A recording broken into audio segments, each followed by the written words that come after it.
We'll get started this evening. Thank you all so much for being here. Welcome to the folks both online and then in the room today. We have Orca live streaming, so everyone can be a part of this process. So we're just going to give a little bit of context and welcome. So my name is Laura Cavan-Bailey, and I work for the Vermont Council on Rural Development. And I'll be a point of contact for the Plainfield Forward process going forward. And a little bit of context of VCRD, as we're also known, is that we're actively nonpartisan and a neutral, independent nonprofit. We work statewide, and we offer programming to support rural communities across the state. So we only work where we're invited, and then once we're invited by the select board to come in, we then work for the whole community. So that's what we're doing today, is holding space for a community conversation. And we've offered these types of community facilitation in over 90 communities across the state in over 30 years. And I'm joined today by a fantastic staff. I've got Jess here, who's going to be co-facilitating this evening. Alyssa, who is down in the lobby greeting you, is helping support the event. We have Nick over here, who is the point of contact for accommodation requests and also supporting. And then we've got a guest helper, Jillian, who works for the Montpelier Commission on Resilience and Recovery, so helping out today as well. So thank you all for being here. I want to say a couple logistics pieces before we really dig in. The bathrooms are down the stairs in the lobby where most of you came in. There are a lot of doors, so it's a very porous building, and we're welcoming you all here through any entrance. Help yourself to food throughout. There'll be gluten-free pizza if it's not out yet, coming, but I think it is. There's both gluten-free and non-gluten or gluten-containing desserts as well. They'll be out throughout, so we have some breaks. Continue to help yourself. Like I said, Orca is live streaming. Welcome to the folks who are listening that way. And then raise your hand to speak, and we'll bring a mic around to you when you want to contribute to the conversation. It would also be great to hear your name when you want to contribute into the room, so you can start to connect neighbors together in your faces. So we are going to start with the agenda piece. It was a single sheet of paper, so if you need one, raise your hand and we can come around and bring it to you. But it will guide us through what we're doing today. And I will hand it over to Jess to give that overview of the evening. Great, thanks. We're going to test out this two-mic situation here. So I'd love to give you just an overview of how we got here tonight and what we're going to do together. This is a little bit of a different orientation for the Hay Barn for you guys and for us too, so hopefully this works for everyone. How we got here is, as Laura said, we only come where invited, and we were invited by the Plainfield Select Board in about April. They were really interested in hearing from the public and the community, especially around housing and community spaces, but more broadly about what the community wants as you move forward. We brought together a planning committee of your neighbors and friends, local people who are connected to the community who could help us think through how to design a process to meet the moment for Plainfield and to ensure that everybody was included and invited, and all the voices in Plainfield were invited to be part of this process. So back in July, when it was 100 million degrees in here, definitely the hottest facilitation I've ever done. We had about 100 people in the Hay Barn facing that way, and we talked about your points of vision, and we're going to revisit those tonight. And we talked about your ideas for action on some important topics. So since then, we have also hosted a youth forum at Twinfield on September 5th, and we've had an online and in-person physical survey in the community. We've heard from over 200 people since then, and we have taken all that input and brought it to you tonight. So that's what you see around the room, and that's what you see on your green sheet, the bright green sheet, are the points of vision. The other sheet that has ideas and opportunities are all the ideas for action that we have distilled and consolidated. And we're going to talk about, did we get it right, anything missing, et cetera. Okay, so what we're going to do tonight is we're going to start with all the ideas, all your points of vision ideas, all your ideas and opportunities. We're going to get down to 10 ideas. What are the ideas that you really want to spend some time on, dig into, hear about all the local context and energy on? And then we're going to vote again. So we'll vote once, we'll get down to 10 ideas. We'll hear about that local context, important information that people should know about those 10 ideas. And then you'll have an opportunity to champion the ideas that you feel are most important and actionable for Plainfield to take right now. At the end of the evening, you'll have voted twice, and you'll have a sense of what is most important right now, in the medium term and in the longer term. And we'll come back to you on October 16th, right date, Laura? With the top two ideas, we'll spend a little more robust time together on the 16th, creating action plans for, and for all 10 ideas, this is new for us, we're going to create at least mini action plans reflecting the local context, potential local champions, as well as external resources that might help you take action on those top 10 ideas. So that's our plan for this evening. We're going to make sure everyone feels grounded and oriented every time we do a next thing on the agenda. We promise to get you out by 8:30, but maybe I'll just say a few words before Carl comes up. I'm giving him notice. Carl Bissix from the Select Board is going to say a couple words in a minute so he can finish chewing his pizza. But I just want to say that our organization only works when we're invited, and particularly after a disaster, where we've worked in Johnson, in Barrie, in Weston, in different communities around the state, we know that we need to work hard to meet the moment that the community is in. We hope this evening you see that in our agenda, we know that we don't have any pitch or we don't know what's best for you. Only Plainfield does. We only have a stake in you feeling like you were successfully facilitated through a process and that you are connected to the resources you need to take the action that you think is most important for your community. I'm going to flip my page, make sure I don't miss anything. Sorry. Okay, so we're always open to suggestions. We love learning. We love practicing facilitation, so bring it on in. If you hear something tonight, afterwards you want to say, I don't like that, whatever, we're open to it, okay? So we tried to listen hard to Plainfield and to meet the moment that you find yourselves in as a community. The moment that we think you're in is that you have collectively contributed thousands of hours and energy and attention to things that are important for your community, both around flood recovery, but about a lot of other ideas and opportunities as well. There are so many active efforts underway. Everyone I've talked to tonight so far has told me about something else that they're working on. And we've tried to wrap that recognition into the ideas and opportunities tonight. So I want to be clear that nothing that we decide tonight replaces any official municipal processes or the work that other groups are working on. It's meant to enhance, give energy to, and to come up with a complement to those processes, and to align with community members what you say are important ideas and priorities. We hope that this increases capacity and energy and provides you a chance to support and comment on those efforts that are already underway moving ahead. We also want to note we've been asked to announce a couple of important opportunities for additional engagement in the community. So one, tomorrow, September 18th, the Hazard Mitigation Committee is meeting to discuss the update of your hazard mitigation plan. There's also a survey on the table downstairs that has a QR code which takes you right to the survey to be able to provide input on the hazard mitigation plan. And on September 25th, there's a public meeting on the CDBG DR application, which I believe there's an official public notice of on the big board downstairs as well. No doubt, each one of you could tell me about something else that's happening in Plainfield in the next week, month, year. You guys are really active, and I just want to say that it's really impressive to us how engaged this community is.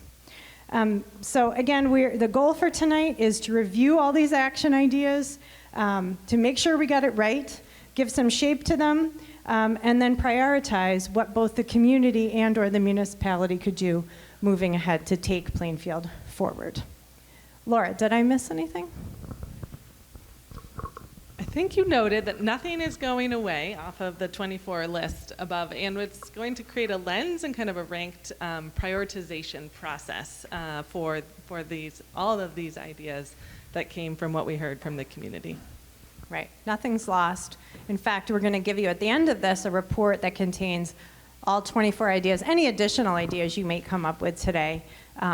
And like I said, for the top 10 ideas, additional resource and action ideas as well. The top 2 on October 16th will bring you back together and ask you to create some action plans and bring a resource team for that.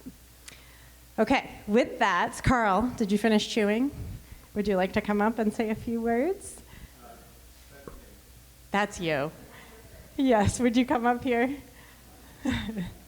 Thank you.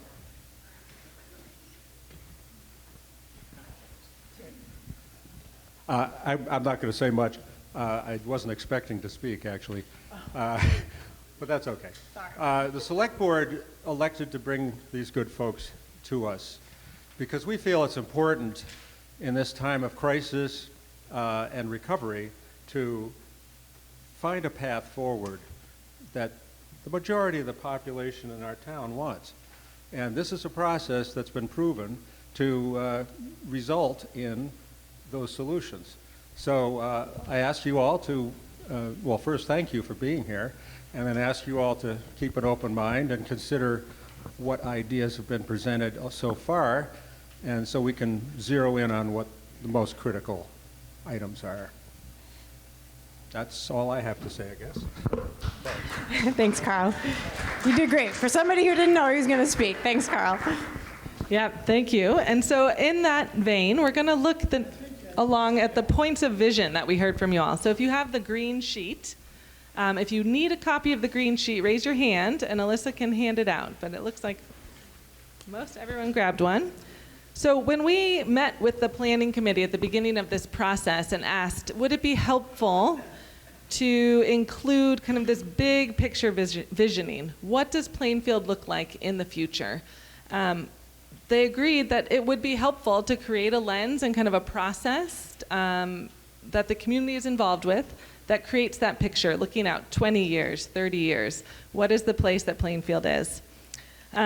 So at the July meeting, we asked folks to contribute to the points of vision as well as with the online survey. So with that, all of that input, we compiled this vision statement list.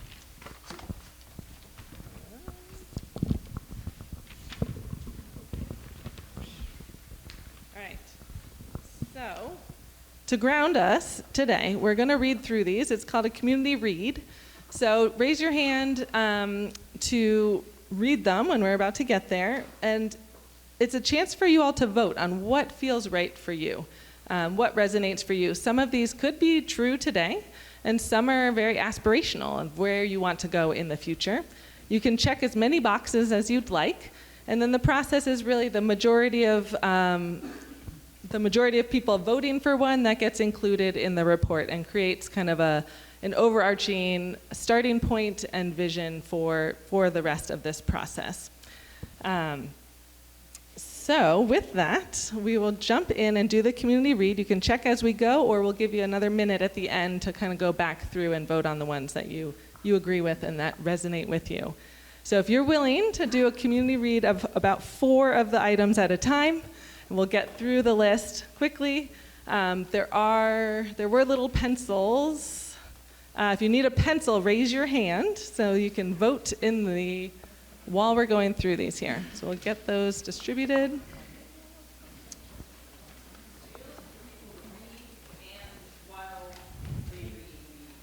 Exactly, yeah. So if you have some writing mechanism to vote while you're reading, or if you want to listen to the whole list, you can wait and vote at the end.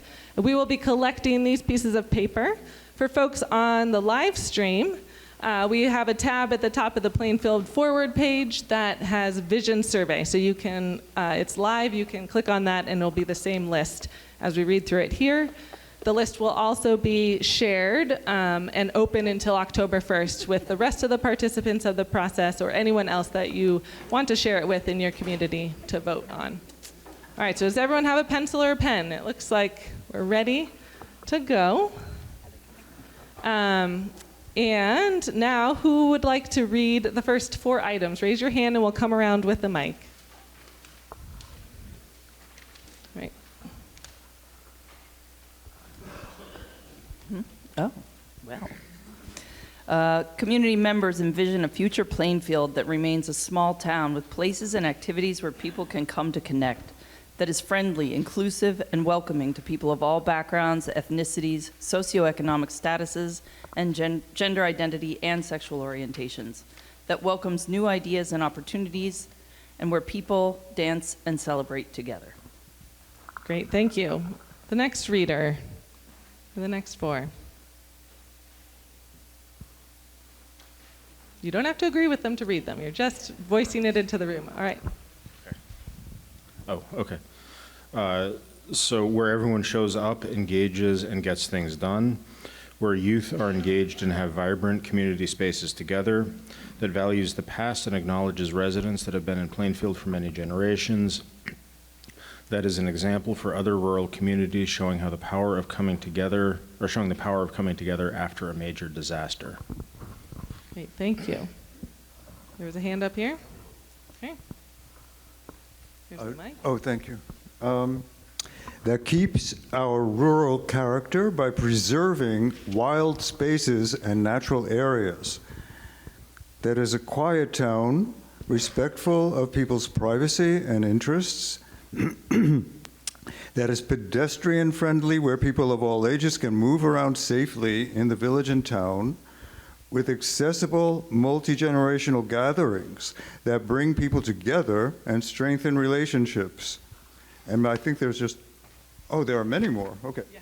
Thank you. Thank you for that. All right, the next one.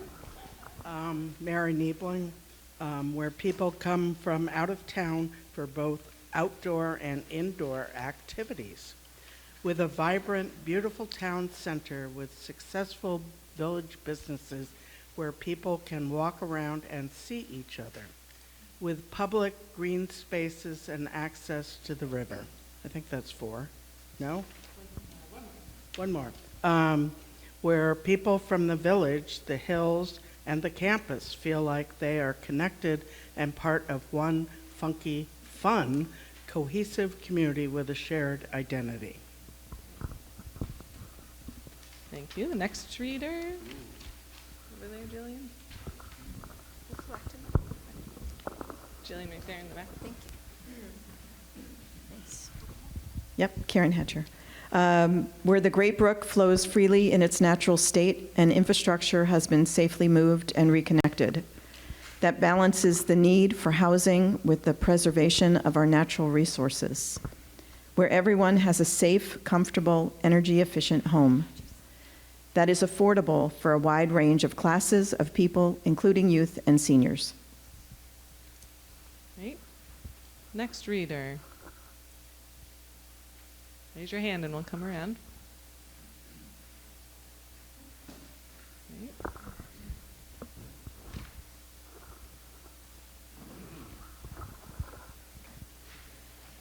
Where community and individual needs are met, including children, elders, and people with disabilities. That acknowledges and appreciates the immense time and energy of volunteers to run and improve the town. That attracts new people and grows the population. That values being a small community that doesn't grow.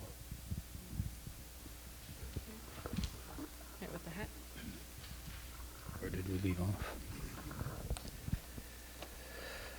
That tackles planning carefully and thoroughly and operates within its resources. That is vigorous and vibrant, where the creative campus at Goddard is a center for the arts, and where people come to make beautiful things, and where there are jobs for artists and craftspeople.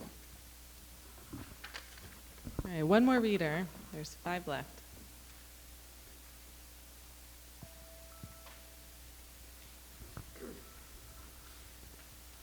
as an internationally recognized center for training in sustainable agriculture with the skilled people living here, where children in the village and the hills can move around safely, enjoy the natural resources, and be looked after by the whole village. Where all types of people who live here have the power to shape the community, where we navigate differences and conflicts together productively, recognizing differences and accept everyone's worth, where people want to live, work, and support others in the community. We've got a sign-in sheet going around as well, so please put your name and email, and you'll be kept up to date with the process and what's coming next. Thank you for that, Reed. I'll give you a minute here to kind of go through if you need to vote now, but really appreciate there are so many visions for this community, really rich and vibrant, and what you see for the future is a really passionate group of people that want to move Plainfield forward into these visions. So vote, and like I said, each of the doors is going to have a box to collect the surveys. If you vote here in person, don't do so online, but if you're watching on live stream, you can vote online there. So thanks for that, and with it, we are going to pass the baton over to reviewing the action items, which is the 2-page, double-sided, stapled thing that you picked up when you came in. If you need a copy of the action statements, or the action ideas, please raise your hand and we'll bring those around right now.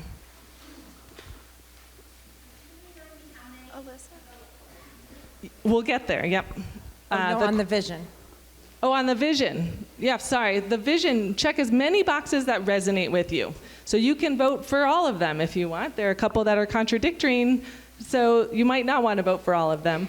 But it's going to be the majority of the folks that vote. The majority will be included within the report itself. So vote for as many as resonate with you. Any other clarifying questions? Mm-hmm.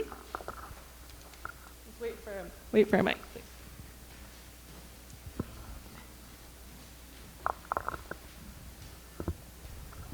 Oh, sorry, I can't touch it.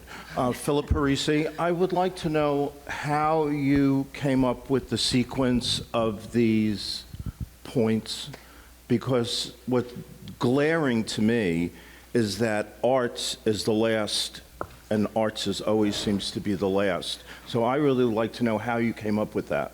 Okay, well, that's a good segue, I think, into how these themes were developed and all of the ideas that went into them. So I'm going to hand it to Jess. Yeah, here. You want to trade mics? We're going to trade carefully here.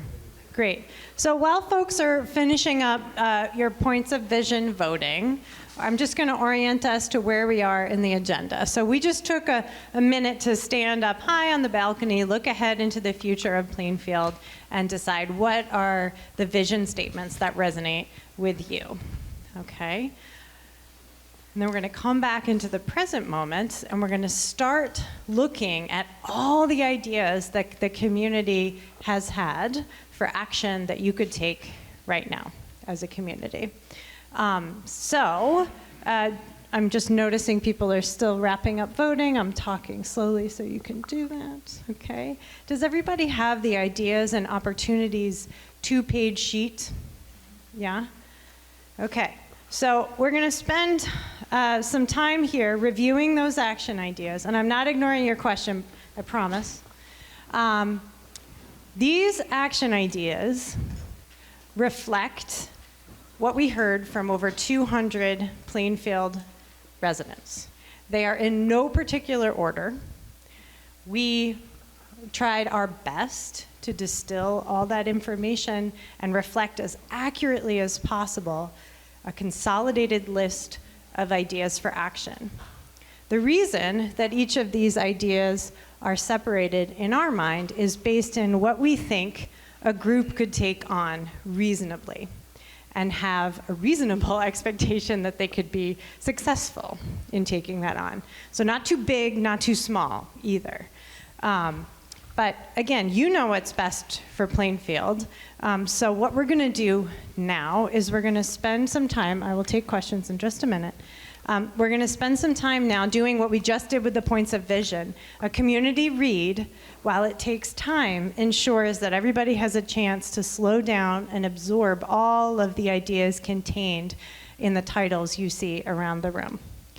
I'm going to say that this is a lot of ideas. I think that reflects the energy and the passion that we heard from the over 200 people who contributed to the surveys and the youth forum and the forum in July. So we're going to spend time getting oriented to these ideas. We'll ask, did we get anything wrong? We try our best, but sometimes we miss something. Did we call a road the wrong name? Did we say the wrong thing about one of these ideas in terms of Plainfield's local context? We want to make sure that it's accurate, right? Did we miss something? Not everybody here tonight participated thus far. If you see that we missed an action idea, we want to make sure that we add it on the list, and Alyssa is ready to write any additional action ideas that you want to make sure end up on the wall tonight. Because after we ensure that we have all the right ideas on the wall, we're going to do a first round of voting. That first round of voting is a gut check. It tells, you're saying with your vote, and we're going to give you sticky dots to do this, you're saying, I want to talk more about these ideas. And what's really important in this process is we've saved a big chunk of the agenda, about 35 minutes, to ensure that you can let us know any current context. What's already happening in Plainfield? Who's already working on this? What's important for people to know about these 10 ideas, right? So you should be thinking, with your dot vote the first time, these are the ideas I want to talk about more, or I want to learn more about, and that I think are important to do in the shorter term for Plainfield. Your second round of voting is going to be saying, right now, medium term, later, prioritization. Does that make sense to everybody, what we're about to do? Okay. I saw a hand here. Did you have a clarifying question about what you're doing? Or did you want to have a comment on the thing? No, I have a question about what I asked you. Absolutely. Great. Jillian? Absolutely. I know I can't touch it. I know. Keep my hands off it. Philip Parisi again. So the non-discriminatory process of separating these ideas, was that intentional? Because now you're asking us to be intentional with the little dots. Because Yes. collecting the data, it may have been beneficial to, as you were collecting this data, to actually put it in priority that the town discussed at the last meeting. But that's like a bigger conversation. Sure. But anyway, I just want to throw Yeah. that on the table. Well, I think that would, so just for folks who were here, the framing, the questions we asked you were not about priority, right? It was about what's working well in Plainfield around this topic. Say it was the housing forum. What's challenging, and what action should we take? And we said, brainstorm, right? Pie in the sky, big ideas, little ideas, the most important ideas, the little idea you wish would happen someday, any idea. So we didn't have the conversation about prioritization, but that's what tonight is all about. Prioritization and additional information about all of these ideas. Does that satisfy you, Philip? Yeah, yeah, and okay, just curiosity, great. One more clarifying question, and then we need to read, because there's 24 of them, so we gotta read. Yeah. Well, he's easy to please. I do have a need to be satisfied. Okay. But anyway, I'm a little concerned about this business with dots. It feels to me like there's going to be 2 or 3 priorities, and the rest of them are going to wind up on the cutting room floor. Interesting. And my question is, for example, we have expand transportation options. If we had a group working on transportation, they could also be working on advanced Brook Road engagement. They could also be working on route to intersection. They could be working on improved village signage and accessibility. So Sure. I'm wondering if we're eliminating ideas or if we're classifying them. Sure. Great. So you've made a lot of points there. So a few things to know. Tonight, this list and this sort of separation of ideas, it wasn't done with any, or it's not done with any like judgment of the ideas like goodness or anything. We tried with our lens to take what we heard from the community. Did several people talk about this thing? And is it the right size that a group could take on? Because while you're absolutely right, a group could take on at least 4 or 5 of any of these ideas, or you might see a really strong relationship with a bunch of these ideas. If you gave all of that work to one group, you would kind of be right where you started from here in the process, which is you could do everything. So tonight is about focus, not about anything being lost. All of these ideas, anyone could take on any of these ideas, whether or not tonight the community says, these are the 10 ideas that we think are the priorities to do, the short-term, medium-term, and long-term ideas, and the top 2 things that are most actionable right now. So we're going to get to 10 ideas. That's your sort of short-term, medium-term, long-term, and your top 2 ideas, the thing to start with now. None of these ideas are lost, and in fact, we've seen community members, we always use this example in Craftsbury, where one of the ideas that didn't make the cut was childcare, and a person decided to take it on anyway and do it anyway. So I hope that is satisfying-ish to you. So, and I will say this is different for us. Usually we get down to 2 ideas and we're like, that is the thing you're doing right now and that we're going to give energy and attention to. We're going to give energy, attention, and an action plan, at least in written form, for all 10 ideas that you come up with after the first round of voting. The top 2 ideas are going to have an in-person action plan meeting and with resource providers coming on October 16th. So I just took a bunch of our time to explain that, but it is different, and I want to make sure people feel really grounded in what we're doing. Any other clarifying questions? Okay, are we ready to read what your community thought were some ideas to consider for tonight? So, given that there's 24 ideas, we're going to ask each reader to read 2 ideas together.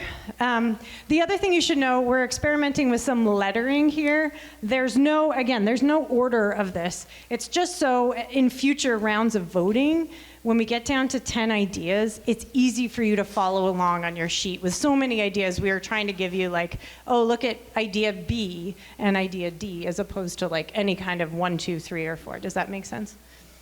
So you don't have to read the letter when you're reading. All right, so if we can get some volunteers to do some reading of 2 ideas in a row, don't have to agree with it or think it's a good idea to read about it. You're just making sure we know what it is. So I'd love to see some hands for readers. I see a person in the back over there. Laura, do you want to get her? Oh, sure. Go there, and then the person on the Okay, A, expand skill sharing and volunteerism. A group could connect people who need help with those who can give it, from rides to yard work and more. Building on the work that many are already doing in this area, a group could expand Plainfield's skill sharing opportunities. This group could develop neighborhood groups that link people geographically to build out connections such as tool use, information about road conditions, or other needs. This group could hold a volunteer fair, connecting people with open town committee positions, local organizations, and share other opportunities for community involvement. B, support building rehabilitation. Participants noted that there are quite a few vacant houses and buildings in town that could use rehabilitation. A group could work to bring empty structures back into use, explore a vacancy tax to incentivize changes to vacant buildings, or explore moving existing floodplain structures to higher ground for reuse. People suggested volunteer repair days, connecting owners to funding for rehab, creating town incentives for upkeep, coordinating with the Plainfield Area Community Trust, or looking at land trust models. And I also wanted to add, for folks listening on live stream, this is available on the Plainfield Forward website. Right from the homepage, there is a link to this list as well. C, prioritize cleanup from the flood. Participants noted the presence of debris and flood damaged buildings that still need attention and are barriers to moving forward. A group could learn about cleanup requirements, find resources, and once FEMA approves buyouts, support volunteers or contractors to remove debris and salvage what could be reused as desired by the building owners. D is create a housing strategy. Participants noted ideas to expand housing efforts in town, such as education about zoning, inviting more people to live in Plainfield, mapping where to build, and repurposing buildings for housing. This group could balance more housing with natural and working lands and coordinate with existing initiatives, such as the East Village Expansion Project. A group could explore, visualize, and expand beyond the work underway, including what zoning enables currently for new housing options in the village, the creative campus at Goddard, and other locations around town, and make changes if needed. This process could set housing targets for the town, including a variety of types of housing, and work with housing organizations, developers, and homeowners to implement. Thank you. Other readers? Over here, Jillian, we'll go to her and then to Karen. E, improve road safety. A group could establish traffic calming measures such as speed bumps, pedestrian crosswalks with flashing lights, bump outs, more flower barrels, and other features to encourage pedestrian safety along Route 2 and in the village. The group could also explore and create a new egress out of the village for emergencies. F, support community mental health and well-being. A group could build out existing networks of support in Plainfield, especially the extensive mutual aid post-flooding. This group could compile and document resources for folks in needs of post-flood mental health support, access to housing, and include intergenerational support connecting corners of the town and regions such as the senior center, youth, and everyone in between. This group could also work to make Plainfield a more welcoming, inclusive, safe space for all people by developing a welcome packet for new residents, creating spaces for youth to connect and spend time, or exploring other ways to support all residents. Thank you. And back there in the blue, Karen, and then the person in front of Karen. Thanks. Yep. Expand green space and park connectivity. A group could expand and connect the green spaces, trails, and wildlife corridors throughout Plainfield. They could coordinate and support the outcomes of the village buyout properties, becoming connected public parks with trails along the river. Create a resilience hub. A group could develop community spaces that enable gathering and storage of shared items, such as a tool share, thrift store, laundromat, makerspace, food pantry hub, flood preparedness supplies, and more. In addition to physically storing items, this place could be a central community gathering spot for events, meetings, and social gatherings. Thank you. Right in front of Karen, right there. Mm-hmm. I, improve town aesthetics and vitality. A group could incentivize beautifying Plainfield through flowers, art, and building upkeep. Community volunteer cleanup days could be coordinated with community meals and become additional places for connections. Coordinated volunteer days could take on tasks such as painting buildings, mending fences, flower barrel expansion, upkeep on properties, and more. J, expand community events. Building upon the many existing events in Plainfield, a group could promote, expand, and coordinate community events. This group could coordinate existing program at the library, farmers market, community meals, the Grange, the Opera House, and the creative campus at Goddard. Additional events could include activities for young adults, such as dances, trivia nights, and other 18+ events. This group could expand focus to multi-generational, outdoor, and arts events, including chess, book, crafting clubs, or guided nature walks. Thank you. Additional readers? I'll come right here, and then if you want to read, get ready. K, increase food access and community gardens. People noted that there is a need in Plainfield for food access for many residents, while celebrating the local food co-op and residents who are farming and growing food on their land. A group could create community gardens, a food shelf, bulk buying clubs, and other food access opportunities. L, address Route 2 intersection. Through collaboration with the Select Board and building upon past work, a group of Plainfield residents could build relationships, understanding, and advocacy with VTrans and other decision makers to address and redo the intersection at Route 2 in town. Thank you. More readers? Over here in the gray shirt, Laura.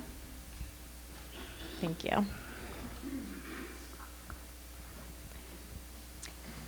Increase bike and pedestrian safety.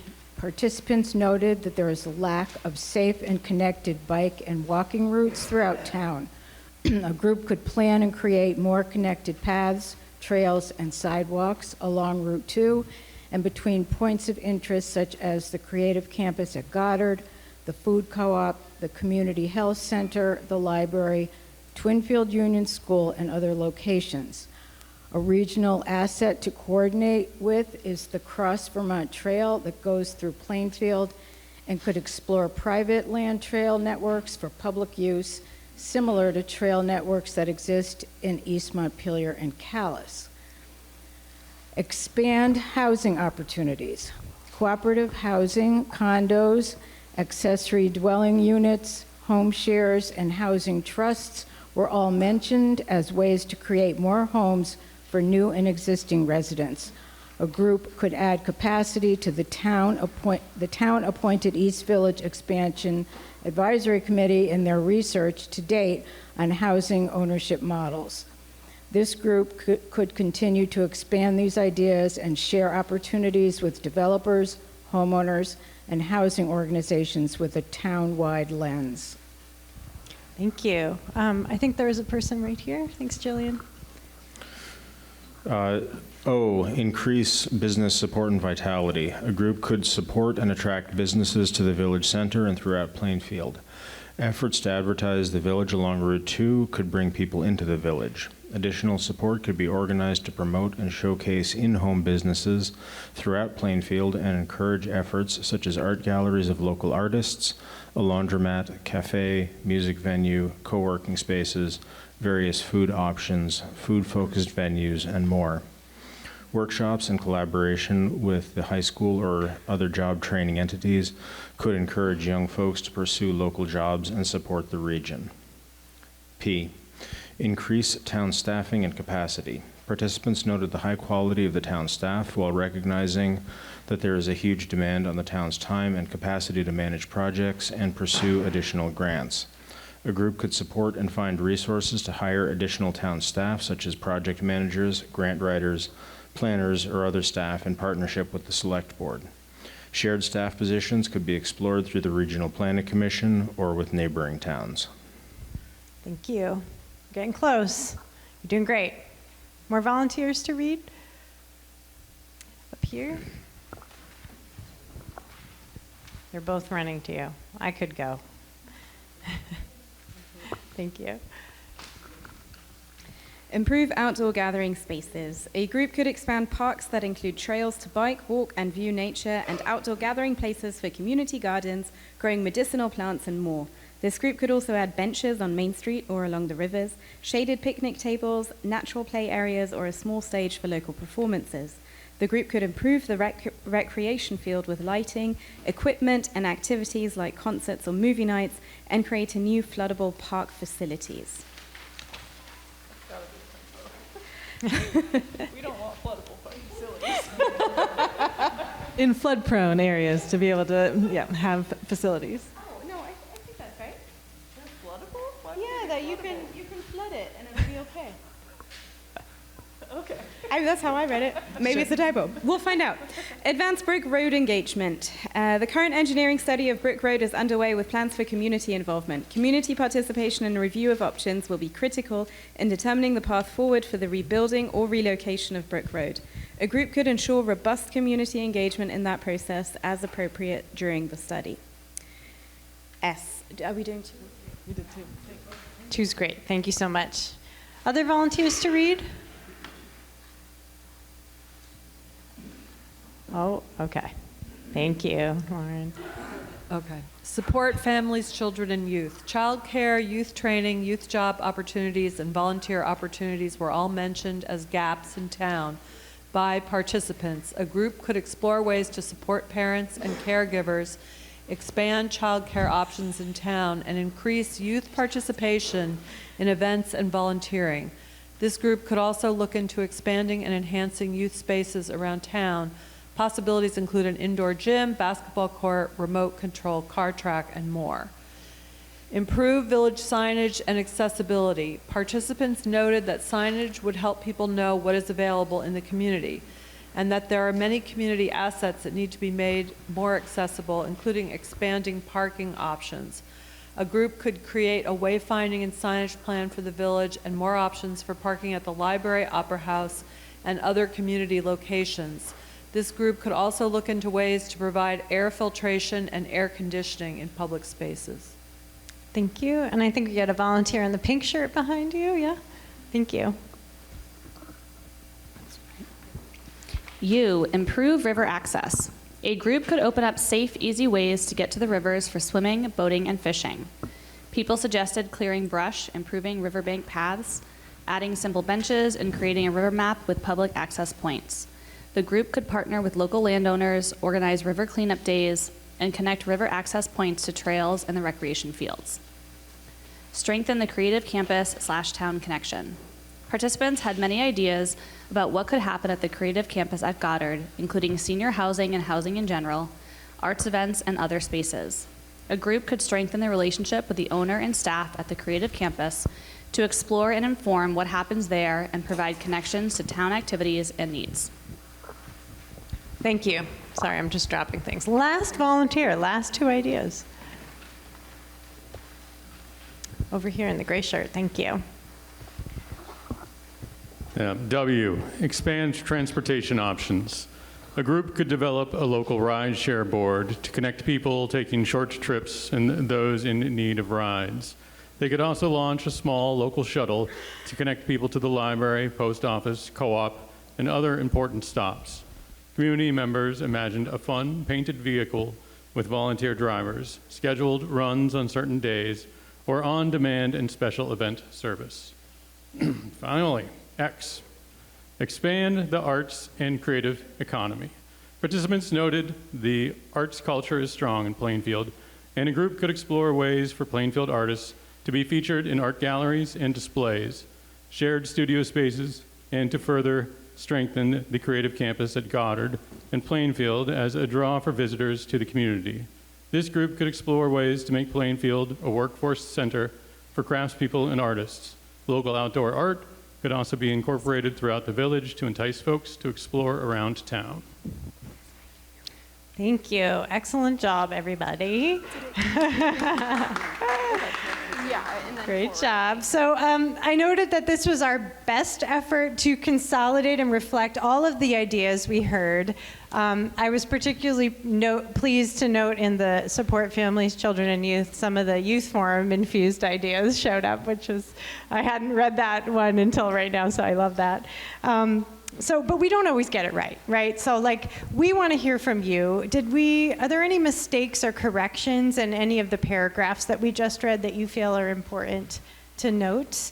Back here, Jillian.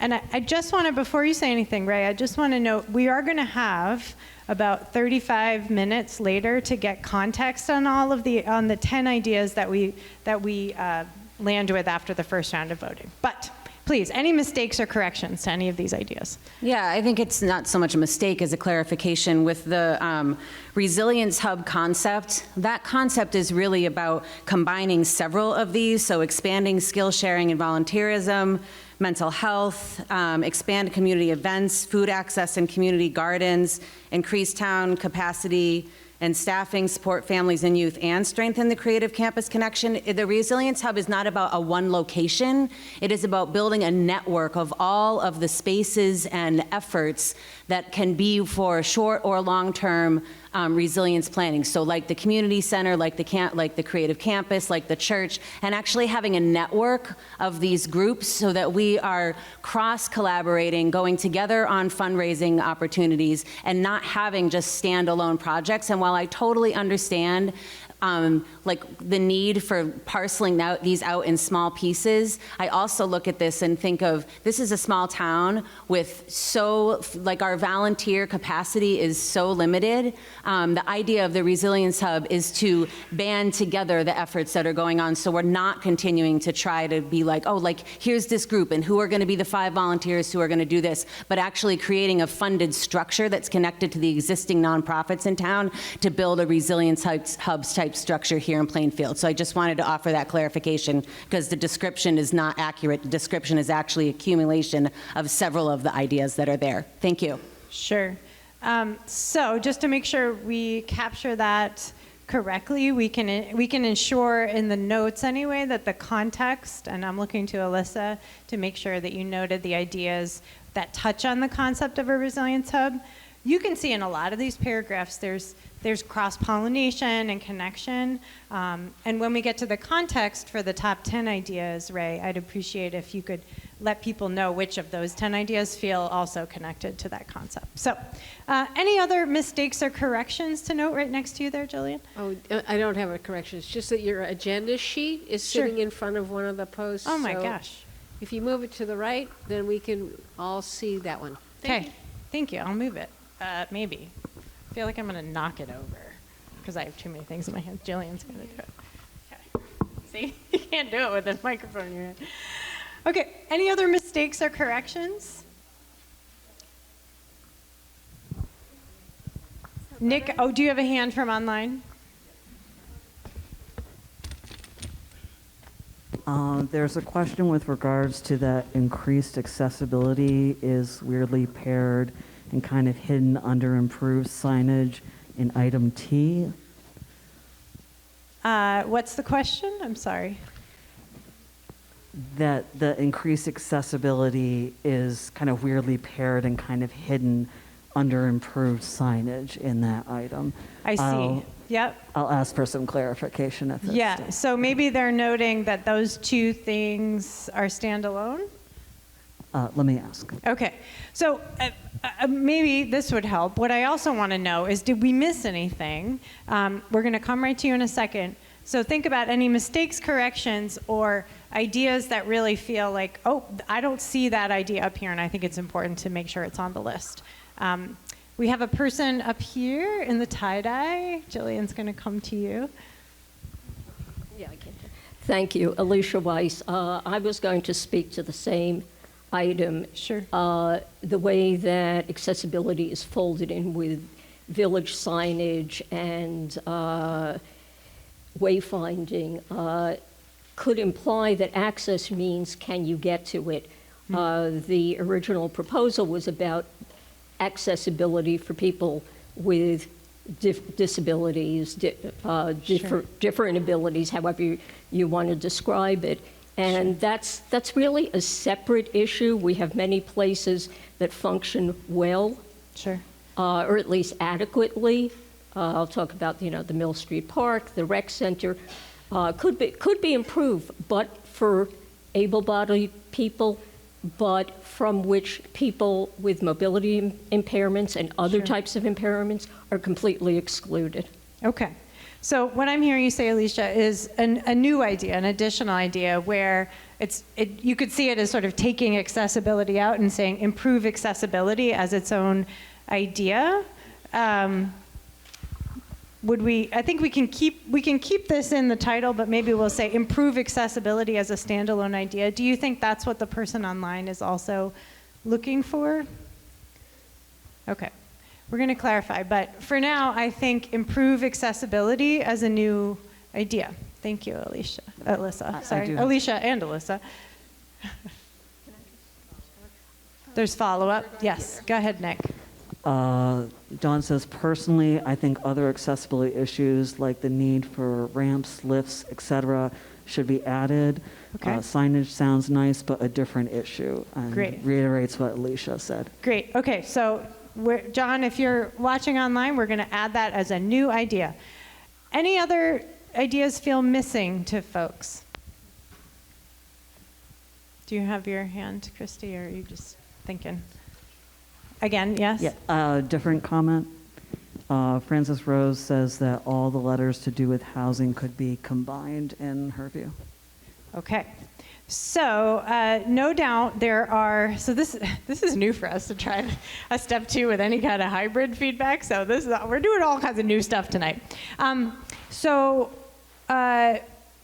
We could look at those 2 ideas. So create a housing strategy is about planning, zoning, sort of setting targets, looking at the sort of planning of housing. The housing topic over here, expand housing opportunities, are about the actual ways, so the implementation kind of side of things, right? Normally at VCRD, we advise against combining ideas because, again, we've tried to make reasonable work for a group, not something overwhelming, reasonable for one group to work on. And with Frances Rose not here, it's a little slow. I'm slowing us down a little here. We could consider combining if folks made a formal motion to do so. With that one, it feels like, I'm just going to say, that feels like a lot of work to both think about zoning and strategy and planning of housing and the actual implementation of it. No doubt they're connected. No doubt they are. Okay, so we'll wait and see if Frances Rose or anybody else wants to make a formal combining motion.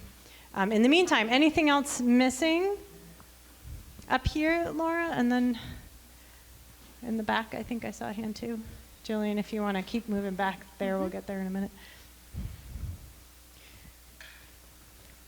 I don't see something missing, but I do see that a lot of that within the different housing ones, there are different things emphasized. So it isn't just looking at whatever the title is. There are things that people are building in, which I think is an issue. An issue. So tell me more about what you mean. I just want to make sure I understand what you're saying. You think it's important for people to read the description of that the paragraph says under the title? It is confusing to vote for instance, creating a housing strategy if some of the examples underneath it are not ones with which I agree.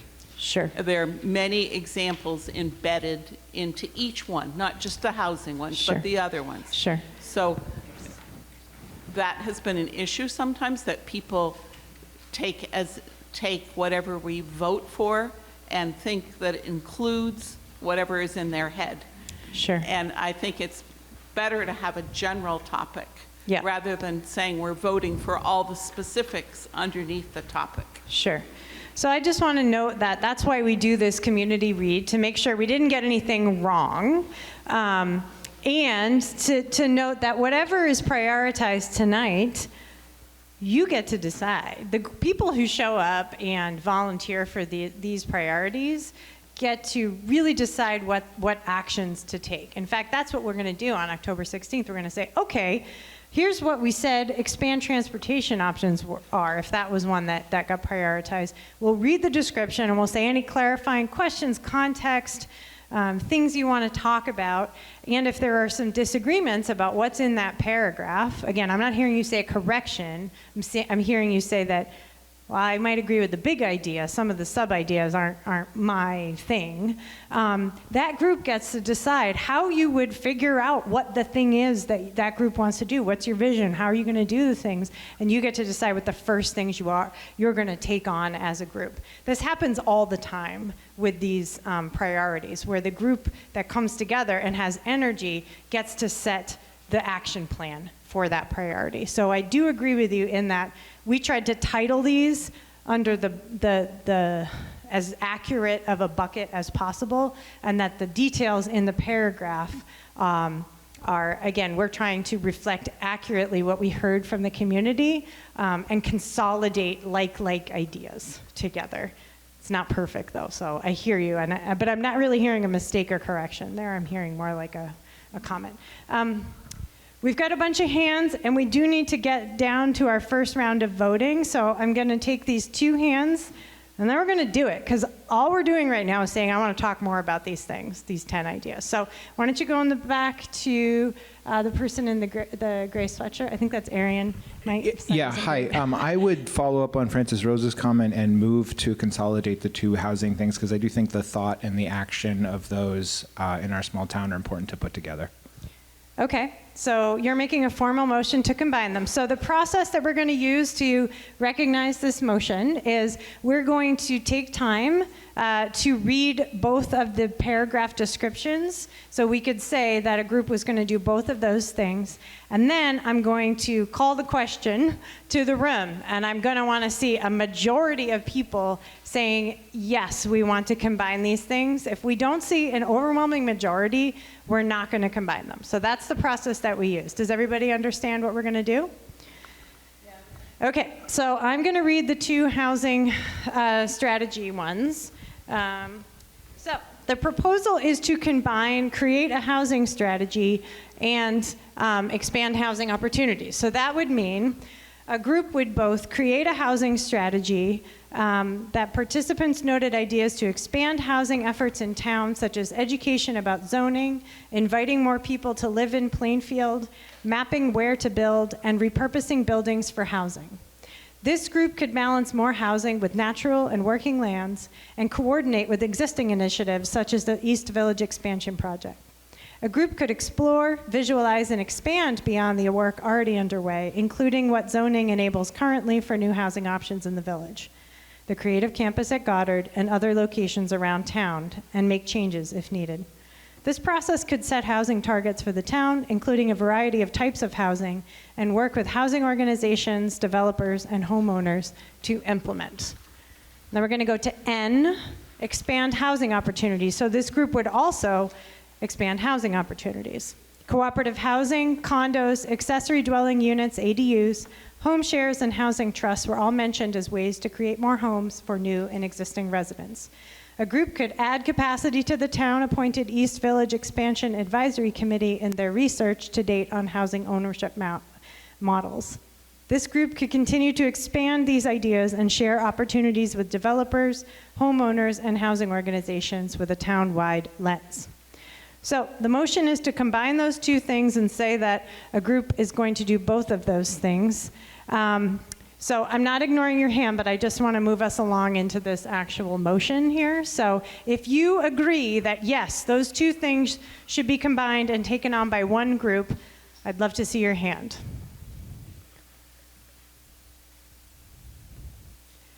I don't see an overwhelming majority. I see maybe half of the room. Okay? So we're going to keep those 2 ideas separate. Take the other vote. Well, I usually just do the yes vote, but if it feels important to you, we can do that. But I did not see an overwhelming yes. So that's the process we use, is we're looking for yes votes. I did not see an overwhelming yes vote. And it's okay, right? So all we're saying right now is there are all these great ideas on the wall, and you're going to, right now, get some dots and have a chance to say, these are the ideas I want to talk more about that I think are really important for Plainfield to think about taking action on right now. Okay? And we know now I've brought the process of combining into the room, which we were hesitant to do overall, but here we are. So it exists, right? We tried it. It didn't combine. That's okay. I was looking for an overwhelming yes vote. This is not a formal town meeting. A little facilitator's prerogative here. And I'll say this, our bias is against combining for a really good reason. You could combine and combine and combine and end up right back where you started from. And we've seen that happen in towns, right? So having separate ideas is just a place to start. It's just a container with which you can start to take action. It doesn't mean you can't do more or combine things later. If you're like super successful with the thing and you're like, we can do more, right? You're not gonna lose any of these ideas, okay? So, facilitator's prerogative, we're moving along and we're getting into the voting now. Sound good? Laura, Alyssa, we're good to move into the voting portion of the evening? Okay, so we're gonna hand out some dots to you. And you can use your dots as you wish. The only thing you can't do with your dots is trade with each other, right? Or throw them away. Please use the dots to vote. You could take all of your dots and you could say, I want to talk about this idea and I think it's the most important thing, and put all your dots on one idea. Or you can spread it out, whatever you want to do, okay?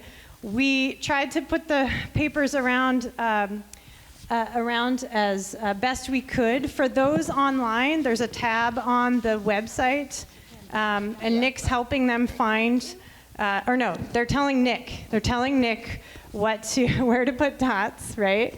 I know people are watching. And we are going to count all of these dots up here after you're done voting.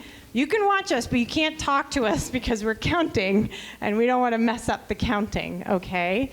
And again, the questions you're answering with your dots is, I want to learn more about this idea. I want to talk more about this, and I think it's actionable and important for Plainfield to do in the near term, okay? Everyone understand what we're doing? Yes, dots are coming around. They are coming around. Raise your hand if you still need a dot. Dot packet. We got some dot coms, I don't know what, dot minus. Raise your hand if you need dots and we will bring them to you. You have a question, Alicia? Yes. Okay, I'll take one question. Yeah, because you said you were, I'm sorry, you did pull out improve accessibility. Okay. I Yes, thought they were yes, still so we together, and I added, was it's a little unclear how you were funky, gonna just to make sure people know the improve accessibility idea is on the door right there, okay?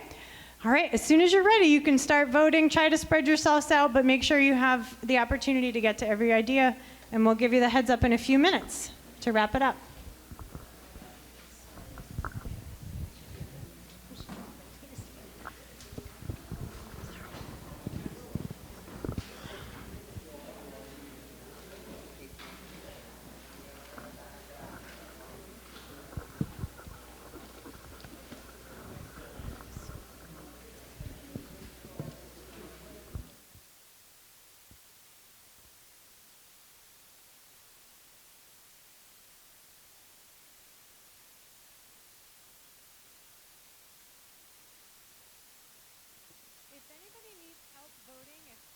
And walking around the room isn't going to work for you, just raise your hand and we'll collect your votes right on the sheet, okay? Or we'll put your dot up for you, whatever you need. Just raise your hand and we can help you vote.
you can put as many dots as you want on any idea.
One more minute.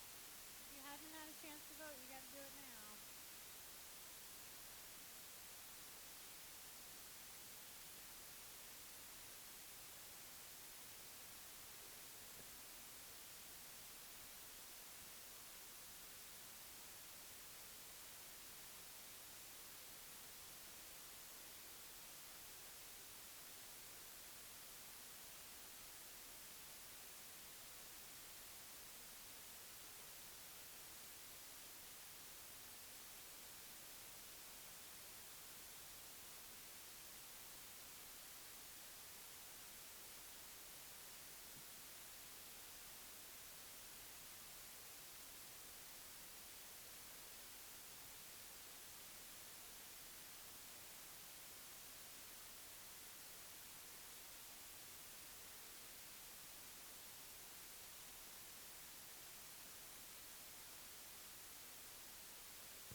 I'm seeing that we're winding down the vote. We're going to start taking those papers off the wall, so.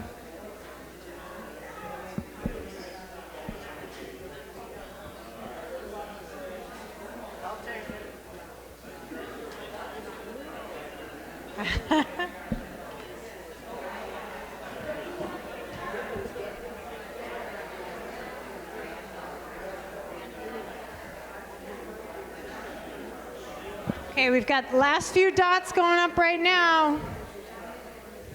Last 30 seconds of voting.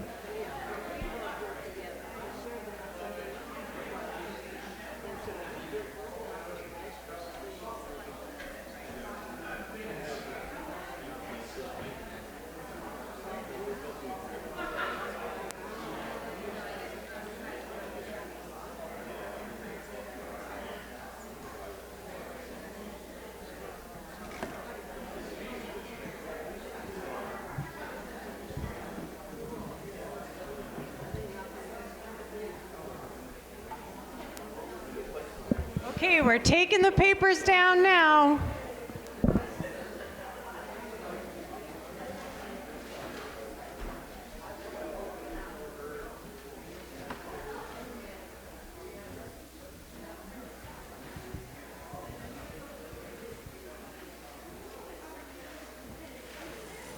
It passes. I'm liking it. Thank you. Good. The guy who mixed it? I did. It is a mix, but it has a lot of lemon in it. Too. Yeah, it's not some bite that you appreciate. But you can't go all mixed, so you gotta put some real lemon in that bad boy. Of course. Yeah.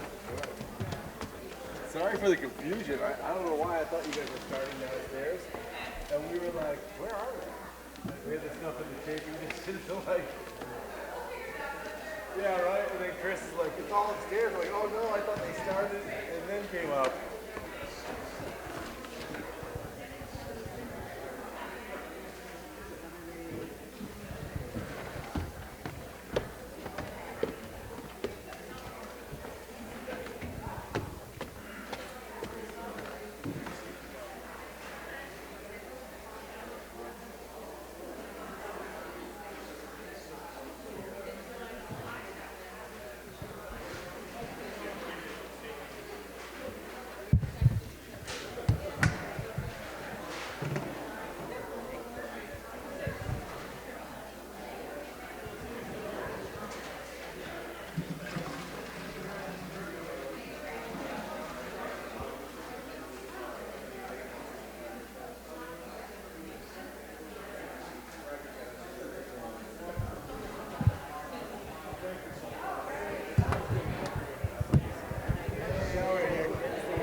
Okay, folks.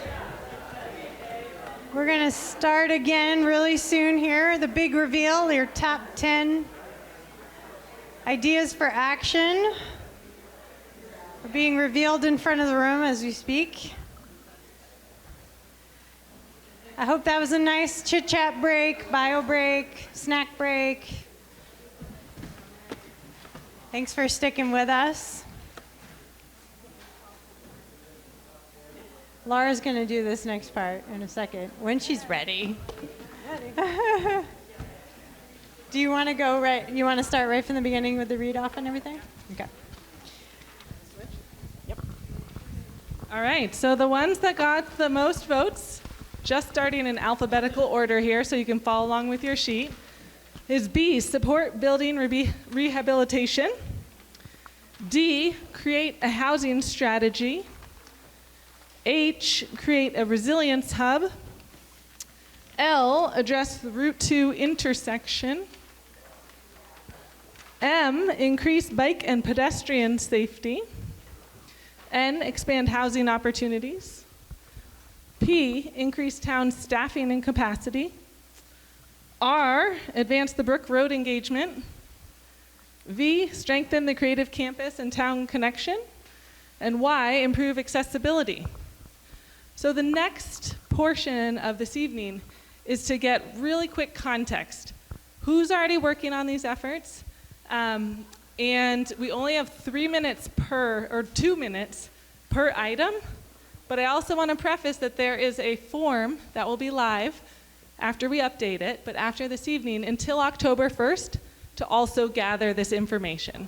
So this isn't the one time, and this is not the only room of people that will be asking for context, so that we can align the efforts and kind of the outcomes of this process with the things that are already happening here in Plainfield. So additive, not detracting from those efforts already underway. So the question to the room is, we'll go one by one down here, and it's, is there someone working on it? And if so, who, or the committee, or an organization? We can't get into the past history and a big long piece of it. We have to be pretty concise.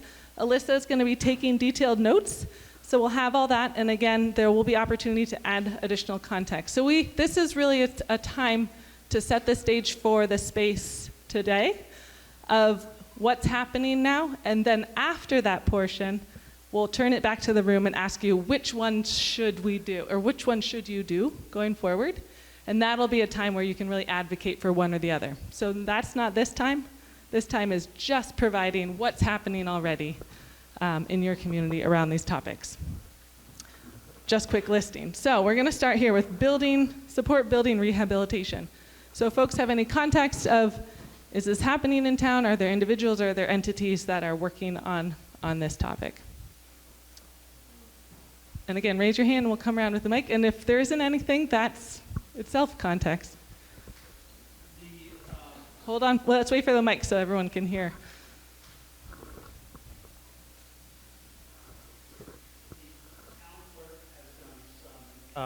Research of some other towns' ordinances about derelict buildings in town, but that's as far as it's gone at this point.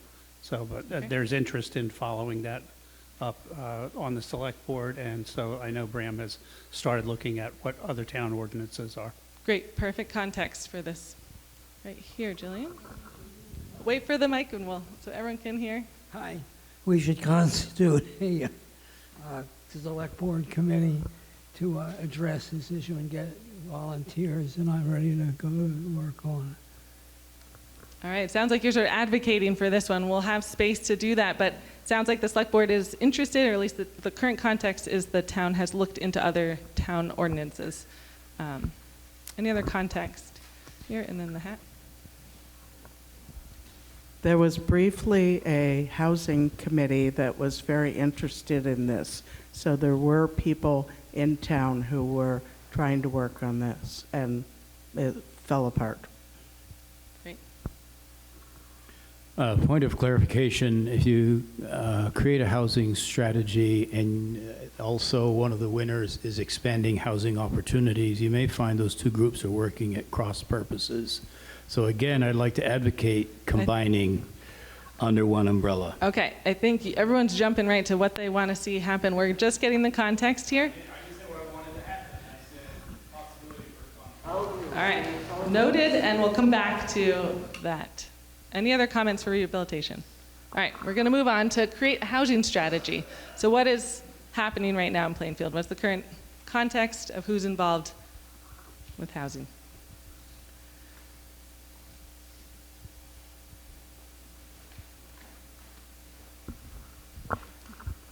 There in the back.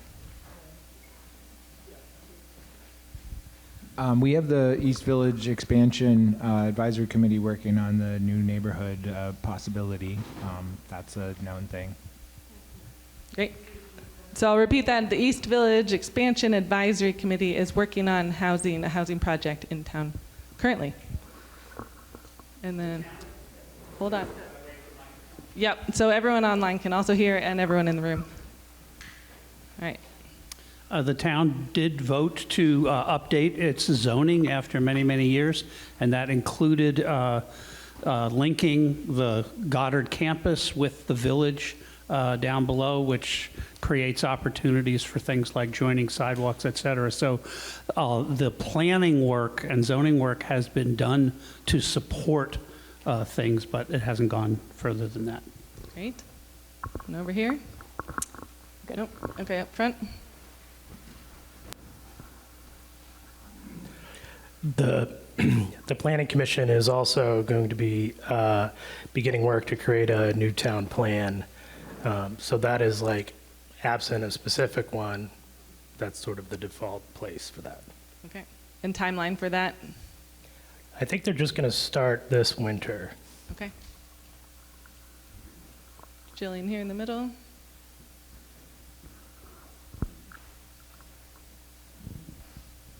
The operative word in the East Village Expansion Committee is advisory. So I think it's fair to say the Select Board is also working very, very much on this whole project, not just the committee. Great to note that. So there's two over on the side here. At the last town meeting, there was also a call for the creation of a broader housing strategy that was not limited by location or type to the expansion project. I'm not clear that anything has happened as a result of that. Okay.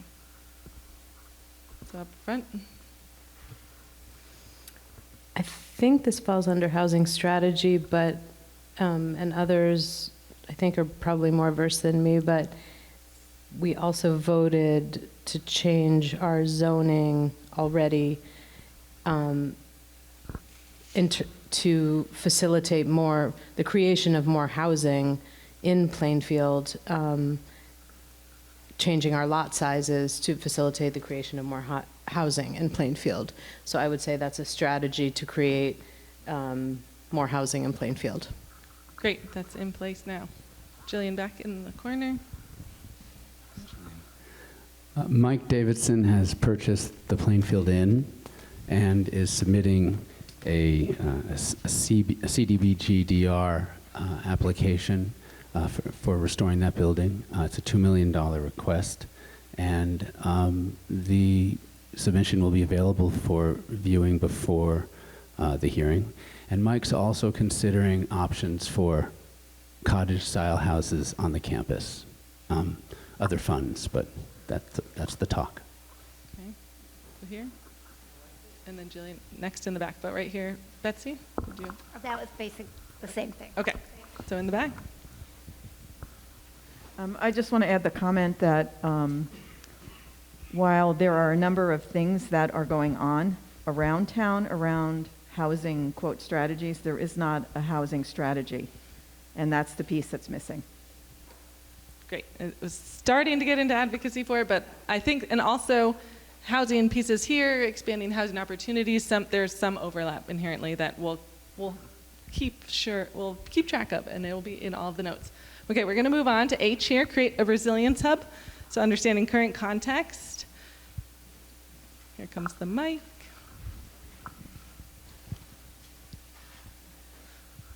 So there is a group of about 20 folks who have been coming together to talk about and plan for a resilience hub and learning from what's going on in Marshfield and how that could be similar and also different here because here we don't have one building that's like a town hub. We've got a series. And so this is about trying to build a network of let's see, who are the different folks that we're in conversation with or trying to be conversation with. Community Meal, the library, Creative Campus, Farmers Market, the Granary or the new community center, Hope Coalition, Grace United Methodist Church, the Co-op, Plainfield Area Community Trust, Rec Field, Select Board, Municipal Services, and the Senior Center.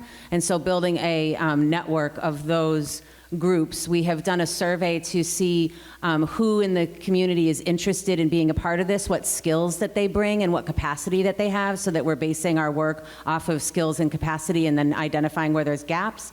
We've been meeting with the Plainfield Area Community Trust, the Cutler Memorial Library, community resilience organizations as potential fiscal sponsors, and have been in meetings with the Central Vermont Regional Planning Commission to help support how we might do some grant funding. And I think that's where things are right now. Anyone else want to add?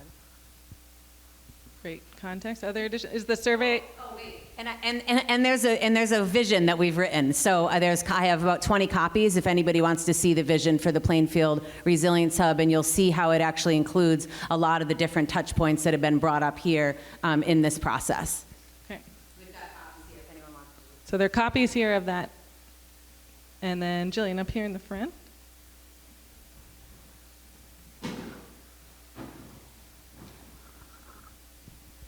So obviously Ray is working on this.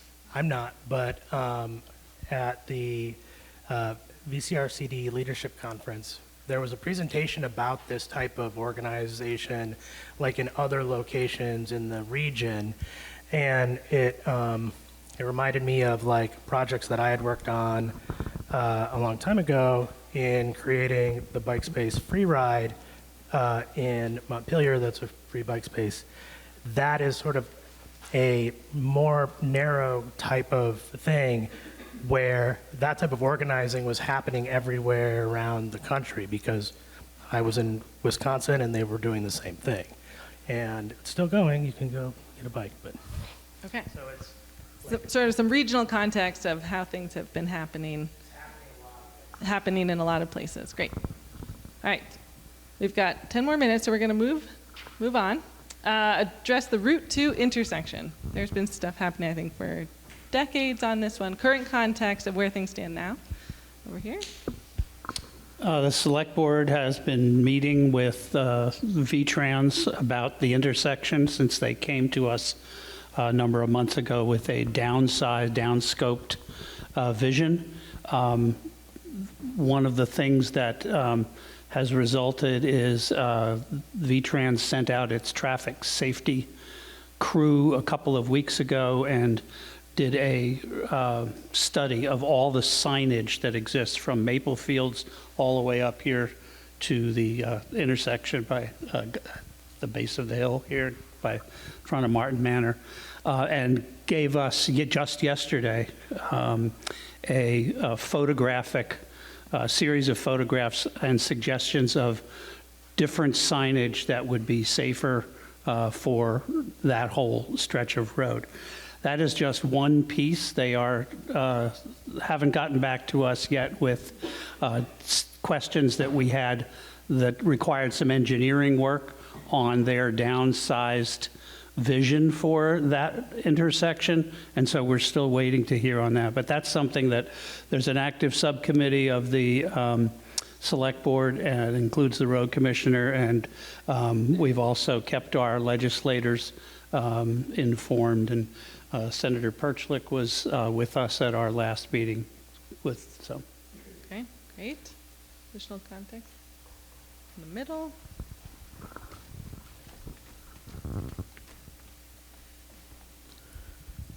This topic is a perfect segue to what I want to suggest for everybody, and that is if there's something that the select board is working on or an active committee is working on, it's being worked on. There are other things on the wall that nobody's working on and that we all want. And I think what we want to do is select something that needs attention rather than something that already has attention and will get worked on anyhow.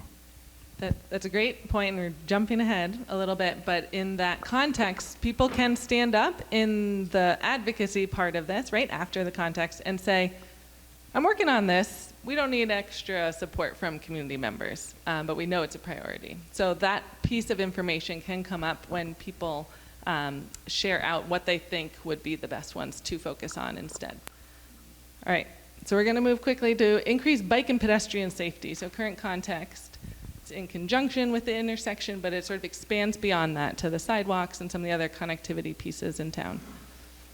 Is there any current work happening or groups that are focused on this?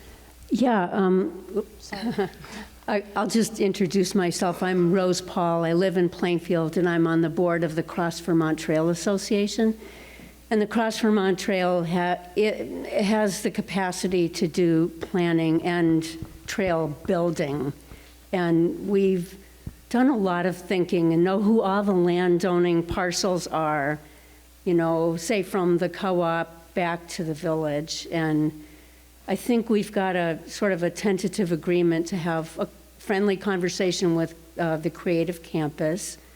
So there's a start. Yeah, that's great context. The Cross Vermont Trail is working on linking property owners. Other context for this work, right next to you? There is a right-of-way across the health center property that is supposed to go from the post office to Goddard, and the health center is supposed to maintain it. Right now, it isn't really passable for that purpose. Okay, great context, thanks. There was one over on this side.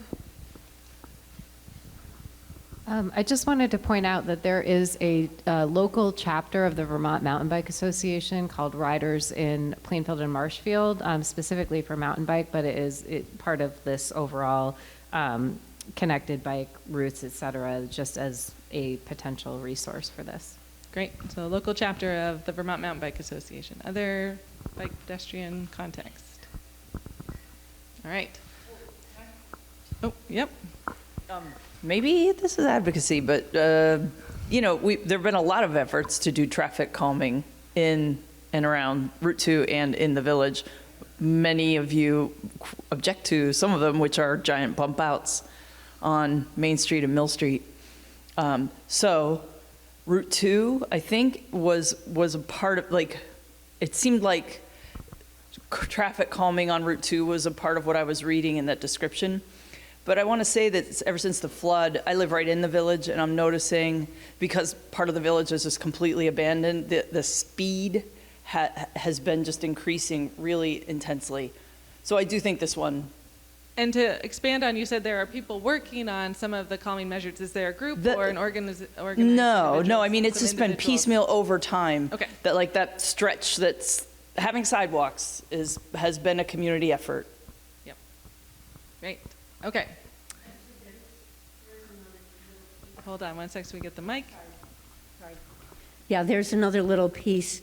The National Park Service is starting to help Plainfield look at the buyouts along Great Brook, but in a meeting with them, they're interested in helping us think about and plan for trails across the village out to Route 2. So they're an asset to be used. Great, and it sounds like already engaging in some conversations. Yeah.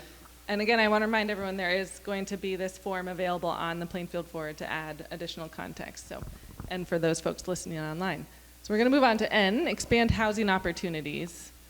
So this was around different types of ownership models, the how to the housing. Is there any additional context that people want to provide? There's one just behind you.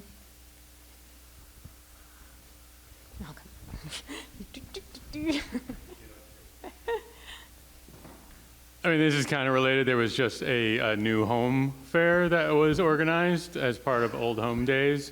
that had a lot of the types of things they're talking about, tiny homes and things you can do to build ADUs and guidance for folks that are looking to do that. So there has been a local effort to increase awareness of building options.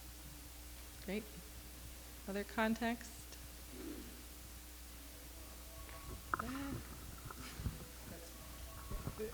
That housing fair came out of a prospective buyers group that's a subgroup of the East Village expansion group, and I do think so there is an existing forum where some people are meeting to talk about some of those things. So and there's already it was a very successful housing fair. We had over 200 people attend beyond just like vendors.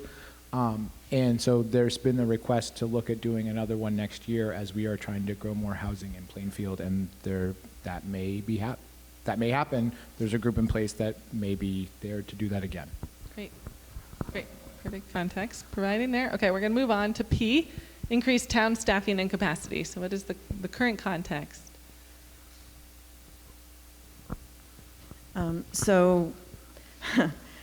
So since the flood and the recovery, we have leaned fairly significantly on volunteer help to be able to look at how to bring money into town, how to file all of the FEMA claims, federal highway claims, and the like.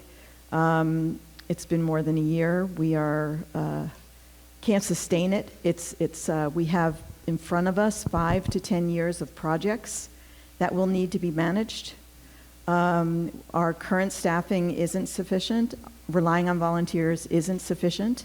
We need to be planning for how we're going to have adequate staffing to be able to meet the moment and beyond. Okay. Any other context? Yep, over here, Jess. I would just add, over the past year, the town has increased its staffing. We separated our town clerk and town treasurer into two positions, and we have also added 2 other staff to the town force at this point. So, which brings us up to a big whopping number of 10. 10. Okay. So to do that involves taxpayer money. So. Yep, and that's all been in the last year. The 2 additional Yes. 2 additional positions. Yep. Okay. All right.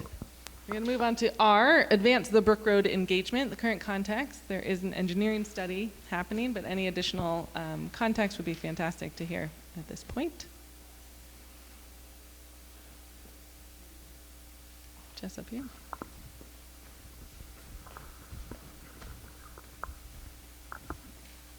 I could just say that there is a free field trip along Great Brook this Saturday starting at 9 a.m. People meet in the parking along Mill Street. George Springston's going to lead it. It's part of a series of understanding our rivers that's going on. You're supposed to register. It's on Front Porch Forum today. You're supposed to register ahead of time, but it's free. So if you want to understand what the heck's going on, it's a good opportunity. Okay. Great. Or it can also be other ways people can get more information about what is happening too. Jess, there's one more behind you.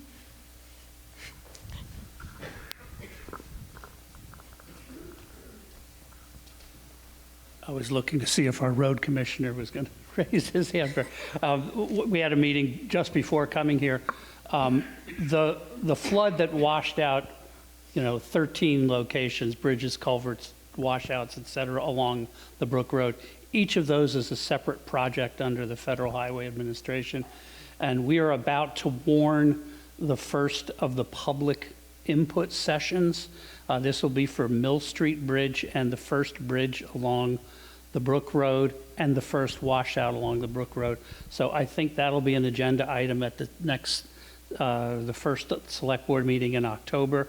But I would say sometime in October or shortly thereafter will be the first public input opportunities for the first of those projects. That's something that's going to roll out over several years. Great. Good to have the timeline on that piece. Okay. We're going to move on quickly to strengthen the creative campus and town connection. What is currently happening with that piece? Jillian in the back. Hi, sorry. The disembodied voice, I'm Chris Cruin. Hello, everybody. So this, for example, is a strengthening element of what we're doing here at the Creative Campus, hosting Plainfield Forward. I'm really happy to have all of you here for the second meeting. But we've had amazing programming all summer that brought folks to the campus. Tom Blatchley ran his Shakespeare here. We had Heidi Wilson's Well Tree here. It was beautiful, packed. We keep seeing the town of Plainfield filling this room and walking on the campus. We opened a restaurant. Folks are having food here. The restaurant's going to open again October 1st with the Plainfield Harvest Supper. That's another example of an outreach to Plainfield. And we'll have Bread and Puppet here for you that night. October 3rd, we'll have a big concert and so on and so forth. It's going to go on like that. So lots of programming directed right at the community. And I already mentioned the housing effort we're undertaking. There's short-term housing here now, Airbnb style, and some folks are choosing to make long-term rent out of that in some cases. Lots of opportunity, lots of open doors. Okay. Oh, Nick? This is the Goddard connection. Comment from Deborah with regards to this being a priority. It is housing for independent seniors and intergenerational housing. Has proximity to the Plainfield Co-op, Route 2 buses, not far from the library and post office, and its facilities make an ideal location, such as the dining hall, hay barn, and possibility for gardens. All right, that sounds like an advocacy piece, but we'll pull that into the conversation right after this. So the last item here is improve accessibility. So current context. Yep, right up here, Jillian. Not touching the microphone. We have a Plainfield Accessibility Advisory Committee. We're a very, very, very small committee working with the support of the Select Board, really approaching issues that have been neglected, I wouldn't say ignored, as well as a lot of deferred maintenance. But the thing to remind people of is that accessibility isn't only buildings, it's the way we function and include people. We distributed a accessible event guide. Some folks got back to committee chairs and other groups. Some folks have gotten back to us and said, great, and asked questions. Others not so much. So there's a real need for allies. This isn't an advocacy. This is sort of a state of the union. We are partnering with the Special Needs Support Center to conduct a Title II, which is the part of the Americans with Disability Act Amendments Act that applies to local and state governments to do an assessment of the town, both in terms of our physical facilities and our functional procedures. So there's something happening there. Great, thanks for that context. I would be remiss if I didn't mention the great collaboration with this group. Nick and our committee have been collaborating on making this an accessible meeting to people who can't be here physically or have other restrictions, and that's been great. Great. Thanks so much. Other accessibility, one more comment in the back, and then we're going to move on.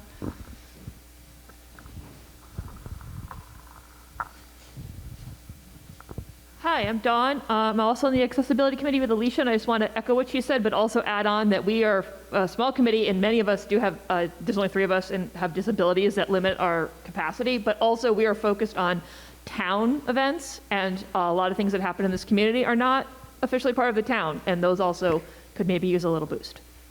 Right. Current context, we got to keep going here this evening. If there's a quick thing you want to add now, or you can add it to the contact sheet that'll be available online too. So, okay, we're going to pass it off. So thank you so much for that current context piece, because I think that really grounds the room in what's happening today, who's involved with some of these efforts or not involved, like maybe there isn't enough energy.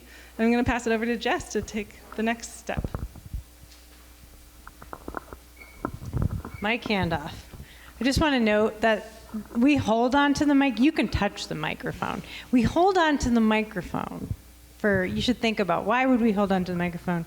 It's because sometimes people have said something that is like a swear or something, and we've had to, where we're going to take it away. So that's the only reason we hold on to the microphone. We're not trying to be like super strict about that. And sometimes we break our own rules, so maybe that'll happen here tonight, okay? Okay, so now this is your moment you've been waiting for. You were bubbling to do this. You were ready to go, championing ideas right away, right? These are the 10 ideas that you wanted to get more context on, more information.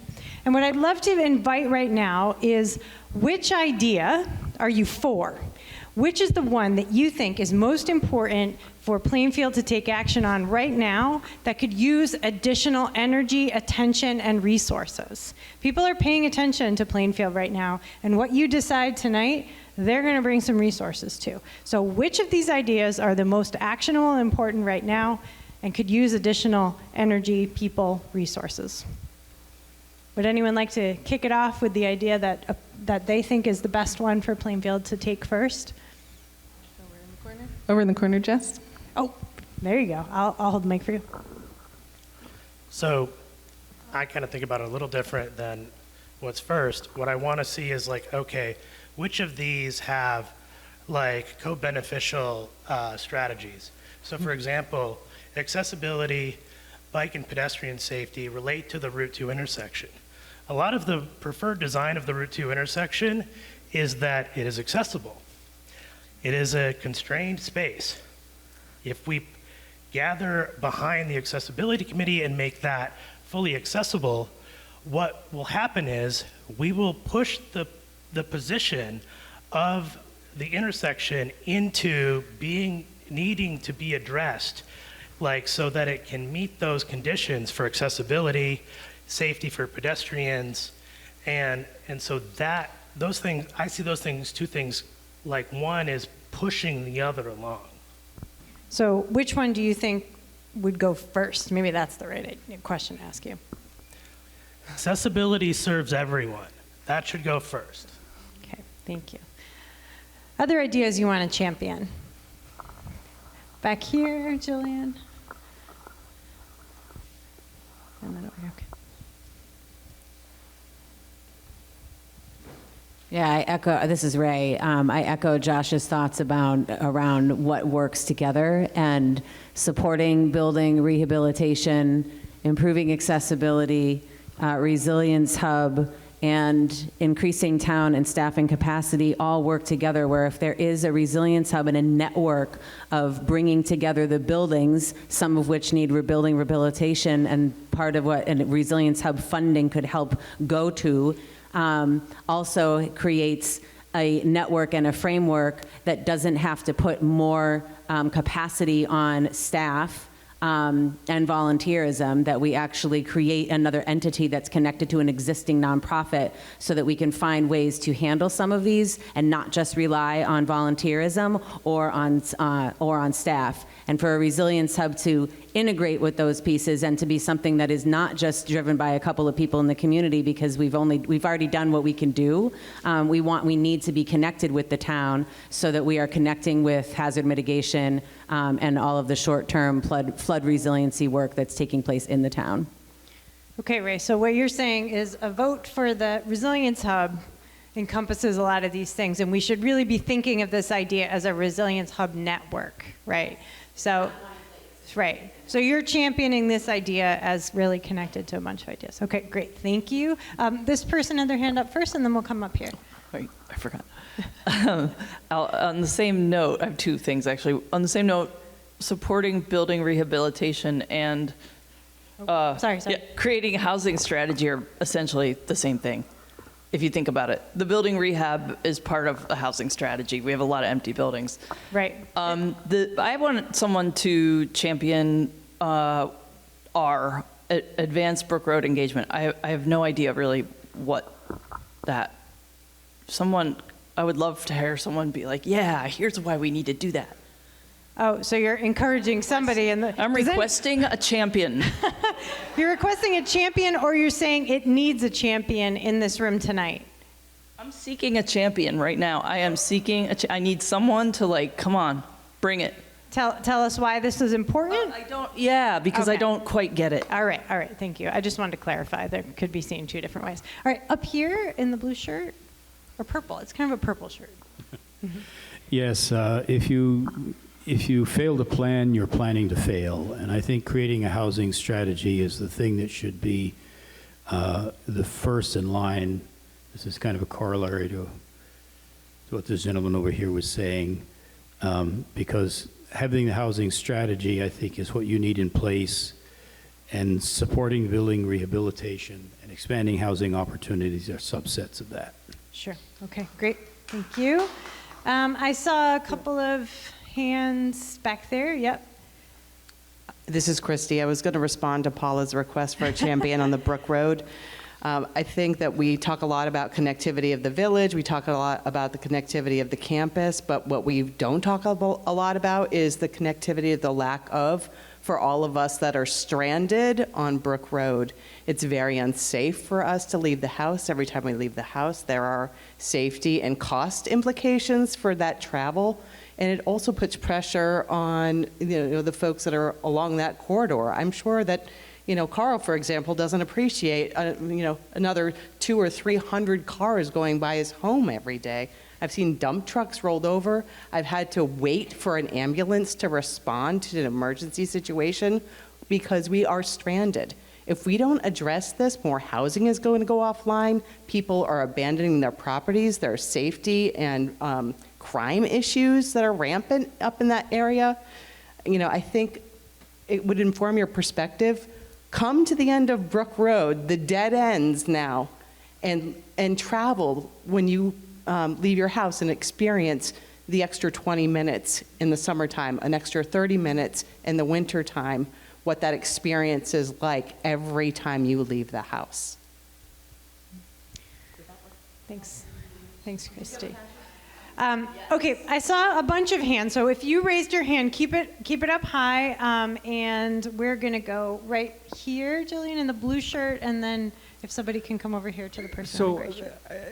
What was just said about the Brook Road, it's completely true. It's really a dangerous situation for the folks living there. We've lost a really important way in and out of town. The same is true for the intersection. So I don't dispute what's being said at all. My question is, as volunteers, what do we have the capacity to do? And as we focus on these things, we need to focus on the things that we have the capacity to do.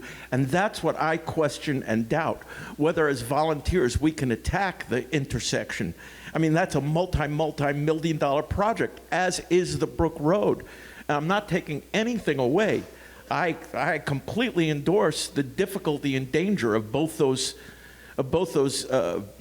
egresses in and out of town. What is our capacity? And we need to take on what we have the capacity to do. Sure. So to follow up, is there something up here you want to champion that you think could use volunteer capacity? And I just want to name that in this process, we're trying to think of this a little differently. So not just volunteer capacity. Some of these ideas are specifically about a different kind of capacity that might be needed.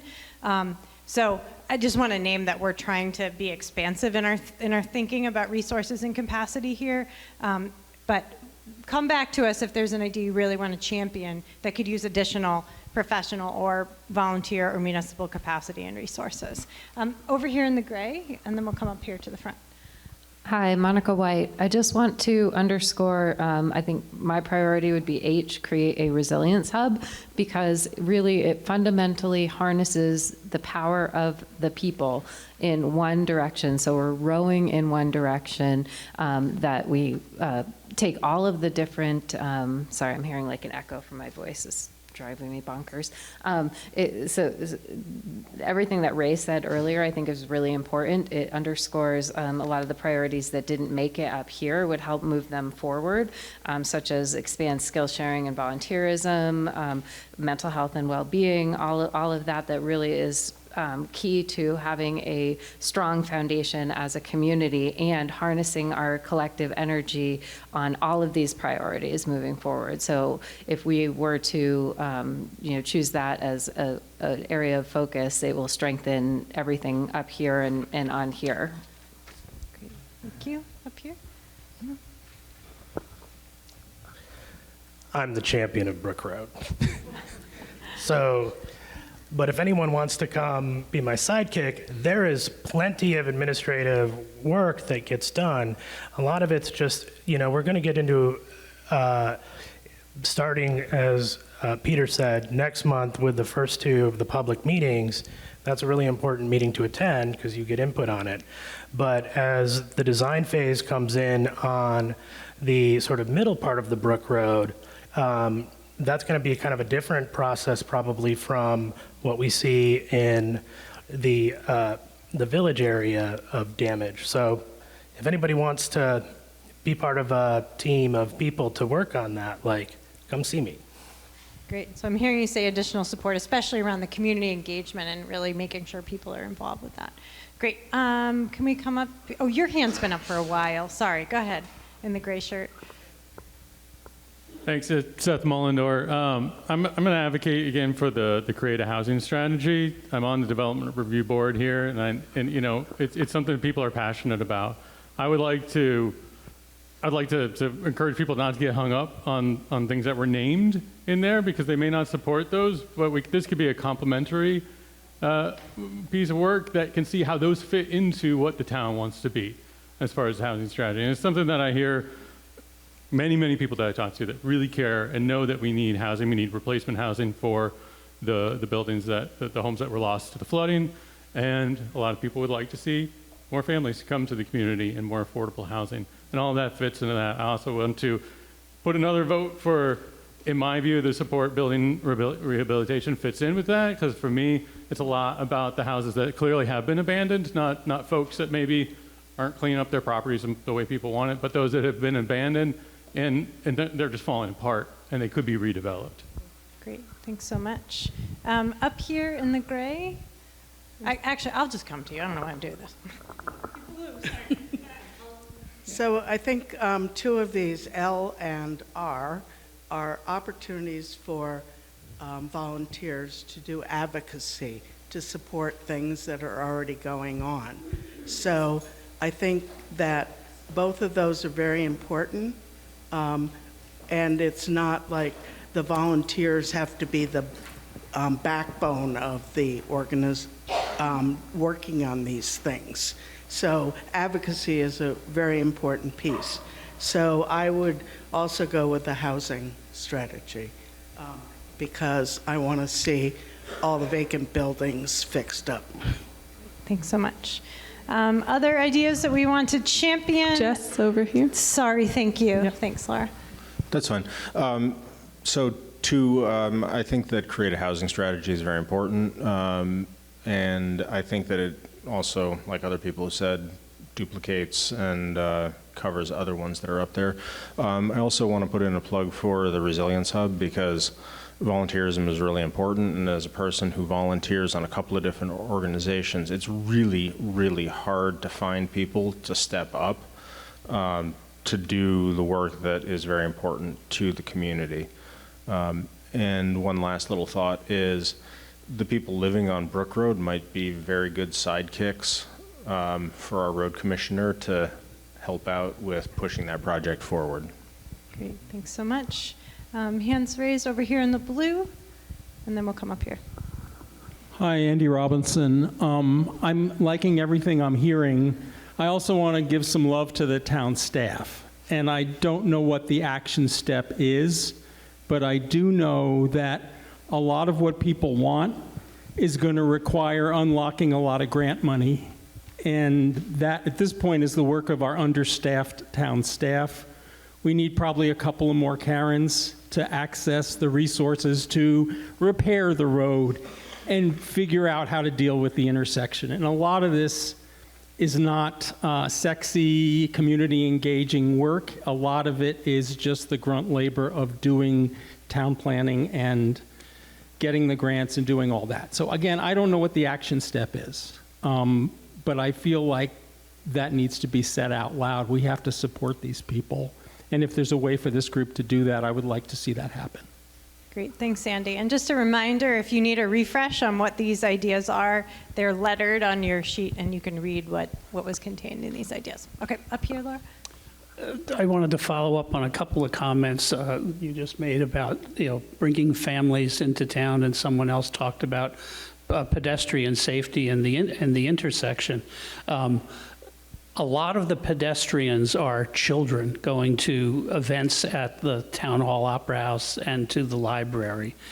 And there's an event going on tonight at Plainfield, our local school, which is their open house. So lots of families with kids chose to go there rather than here tonight. So I just want to be a voice for them and say, yeah, we need to talk about families with children coming into our housing and thinking of them as our pedestrians as well. Great. Yeah, and we are aware of that other event. And just a reminder that you can provide input on the vision survey as well as additional context for these 10 ideas. Okay, I see a hand right here, and Laura, help me out to get the next person over there. Yep. Yeah, hi. I wouldn't be me if I didn't advocate for improving accessibility, but perhaps not for all the reasons people might think. I think Josh hit upon it, that accessibility benefits everyone. So curb cuts are an overused example. Curb cuts get mandated, and people with bicycles and with strollers, as well as people who may need a different slope, leaving a path of travel benefit. Higher ed would talk about pedagogical curb cuts, things that make things better for everyone. I don't know how many people are aware of the fact that texting, which we all depend upon, originated as a tool for people who were deaf, for the deaf community. Accessibility can not only help push some of the other issues, such as safe crosswalks and intersections, but it can benefit other people.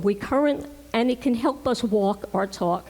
We have some wonderful language on that first green list you passed around about welcoming everybody and everybody having a chance to influence the town. But we currently have a voting structure, a town meeting for many of our items that excludes, and this has somewhat to do with state law, but there are fixes as a town we can adopt that excludes some people. There are people in Vermont who have never been able to attend their town meeting, and there are people in this town who have never been able to attend a town meeting, never been able to do a floor vote. So it's about really being inclusive, and fixes for accessibility for town meeting can also aid, help people who have young children and don't have child care, and people who don't have the benefit of getting a paid leave for town meeting day. So I'd just like to put a plug in for good old improving accessibility for many reasons. Great, thanks, Alicia. Back here. I would love to be able to champion all of them, as I'm sure many people feel. I'm still trying to figure out my thoughts, but one of the things I'm thinking about that I just wanted to share is sort of the both and of we are choosing two ideas to focus on as a community, and then and so that includes the volunteer component, but part of the benefit of working with VCRD is sort of getting those outside resources. I'm just thinking about all the people that were here at our meeting, the first one in July, and taking notes and sharing their thoughts. So I'm also trying to think of that bigger piece, right, of which of these could really utilize some of that outside help and advice. Hasn't landed me anywhere in particular, but just encourage the room to think about that too. Great, thanks. You just did our job for us. That was wonderful, thank you. And like I said, this round of voting, nothing really will be lost. Like the first round, those are all going to be captured in your report. These 10 ideas are going to get some energy and attention, in written form anyway, from those resource providers. The top 2 ideas will get an in-person action planning meeting with those resource providers live and direct on October 16th. So again, we're trying to meet the moment with Plainfield, recognizing that you have a lot of energy and you have a lot of good ideas, and we want to make sure you feel supported in the big ones that make sense for your community. All right, I'm seeing hands over here. We'll go first to Arian and then Karen. Just on the the town staffing and capacity, I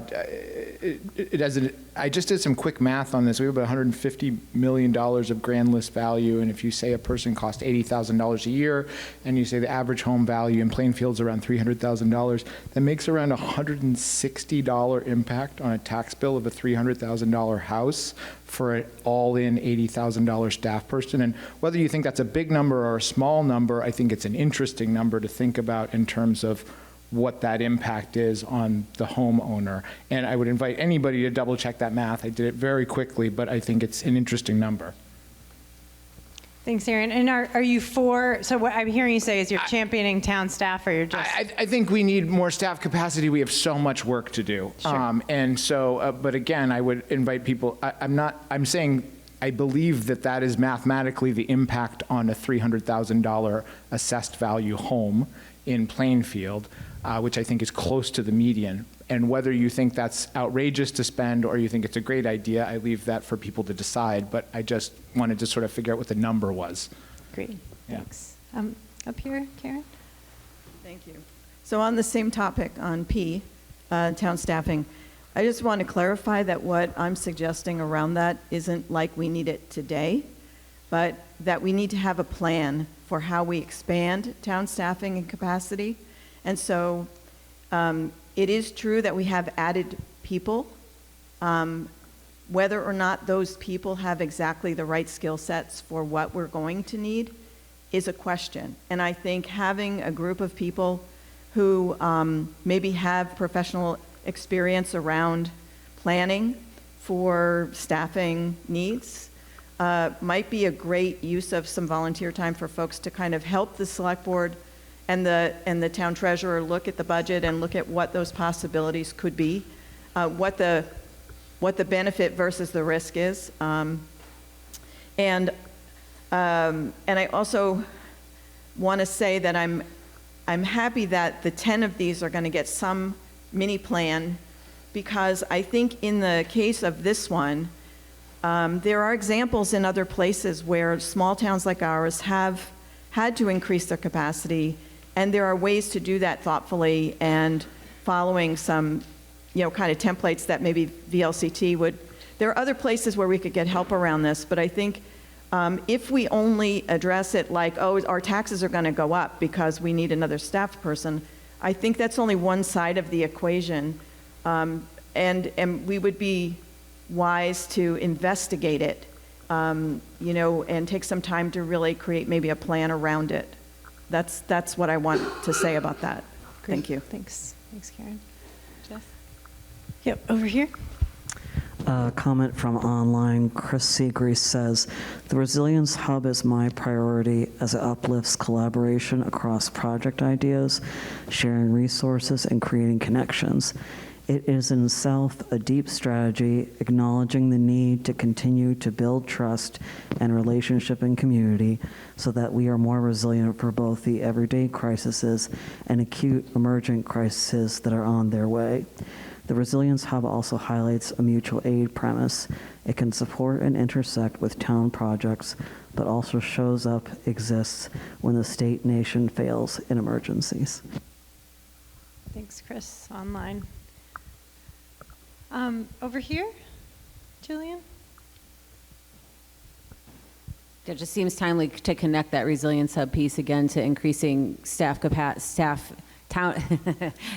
staffing and capacity. I'm like looking at the word, sorry, Jess.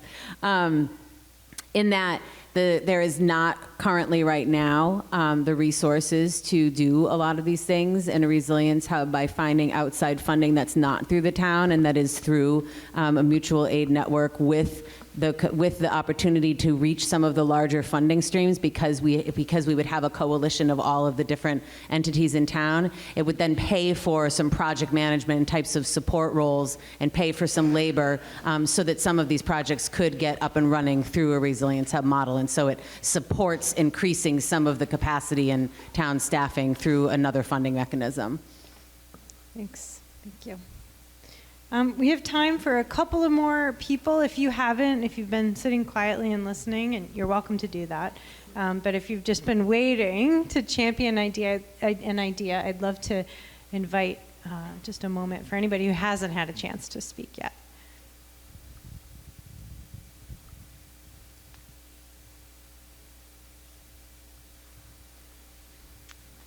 Okay, up here in the blue shirt, and then we'll come back to the person in the hat.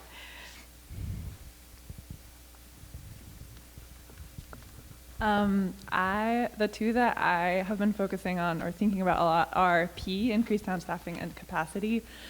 I agree with everybody who's spoken that the town staffing part is really important, and I guess I just keep being like, it also says and capacity can mean a lot of things. Obviously, it's up to, if that one was voted and moves forward, whoever works on it to decide, but I guess I just like the sort of expansiveness of it, that it also can be like, how do we create new working groups within the town to address some of the issues that people are excited about moving forward with.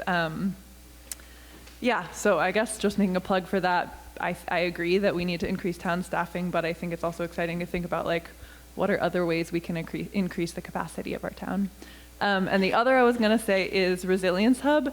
And this is maybe well, adding complication to that, but I really like what everybody said about Resilience Hub, but I also really like the description that was in the document, which I know Ray clarified that that's actually different than what people are working on, but I would love to see a community space where we have like a laundromat and a food pantry and storage for flood preparedness supplies that could also serve as a gathering spot for events and meetings. Like, that would be dope. So I like that definition of Resilience Hub too. Yes, it includes that too. Great, thanks. So Ray just clarified for those online that it does include that. You're just making the point that it's not just one physical space. Great. Person in the hat behind you there had their hand up.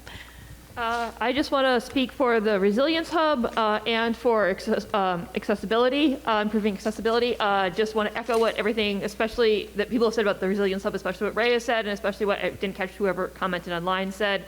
I think that it like helping us create a tool, a package, a social technology to continue to address issues in the town as they arise, whether they are emergencies or slower moving emergencies, I think is a great idea.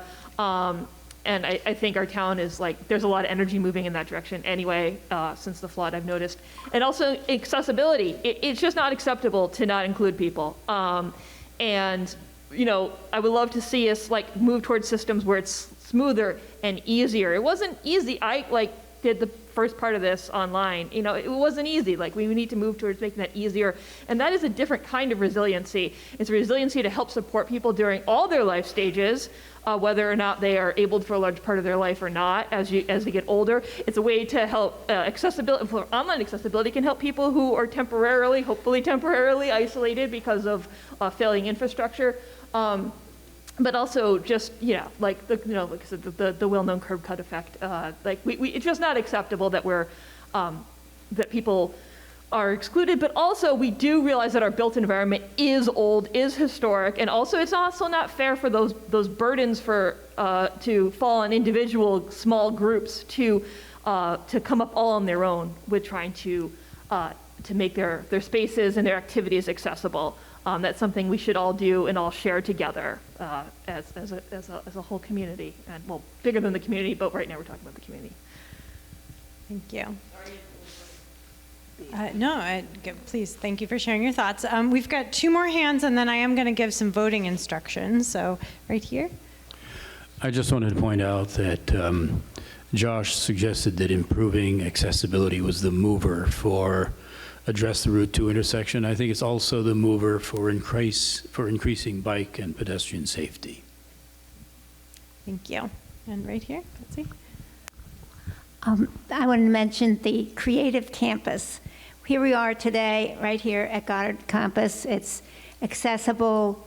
It has a lot of resources. There's a possibility of a lot of possible future housing here. There's already existing temporary housing here. We have heard the Creative Campus also wants to expand into the village and make use of the town, the inn in the village, and create housing.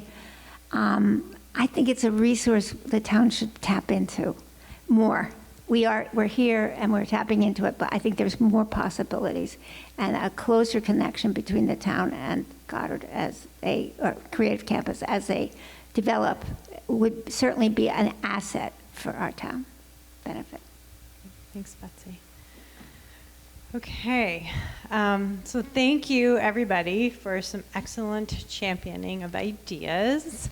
What we're going to do now is move into our next round of voting, okay? And like I said, this is a little bit different for us. So normally we're just getting down to the top 2 things, and we will do that tonight. We will reveal the top 2 things tonight. But what we will also reveal are the top 2 things, the medium 3 things, 2, 3. Again, we're going to look at where the votes kind of break, and we'll cluster things in terms of like, these are the things people think are most important to do first. They're most actionable right now. I see your hand and I will get to you in just a second. Using your dots, you're saying, I think these are the first things that we should do, and that could use additional resources, energy, and support. Acknowledging, like we've said several times now, all 10 of these ideas will get some of that energy and attention and a bit of at least written concepts of action and resources. Does everybody understand what we're going to do with this voting? Okay. I see a couple of hands. Do we have clarifying questions about the voting process? Yes, excellent. So the red shirt and then back to Arian. I really need to know when we're wrapping up. 8:30, we will be done. Because it says 9:45 up there. Oh. That clock's not moving, and it hasn't moved for months, I think. So I looked at it and got tired. Okay. Okay. Yes. We have learned, you see me looking at my watch a lot because I have been fooled by clocks in lots of facilitation. So it's only 8:10. We'll get you out of here by 8:30, guaranteed, okay? Okay. Arian. Is there an opportunity to consolidate any of these by vote? You could. I would move a second time to consolidate the housing ones. There are 3 of them that I think are logically go together. Okay, so if you I won't let you combine 3. I will let you make a motion right now. Oh, Again, gosh, this isn't the town rules. meeting. I am the facilitator. I get to make it. I'm teasing. The reason I won't let you combine 3 is because of that overwhelm factor. I will maximum allow you to combine 2 ideas right now. It's also timely. So which ones would you like to propose combining? I would propose D and N get consolidated. D and N. Okay, so and B, but I'm not allowed to. So. Sorry, yeah. Okay, so D, create a housing strategy combined with and expand housing opportunities. For time's sake, I'm not going to read, as I did last time, what was contained in those 2 paragraphs, but understand when I call this vote, I'm looking for just the yes votes, the do this votes, for combining these 2 ideas because you think one group could take these 2 things on together. They could handle both things at the same time. Okay? So, you ready to vote? I'm looking for an overwhelming majority before we would say yes to combining these things.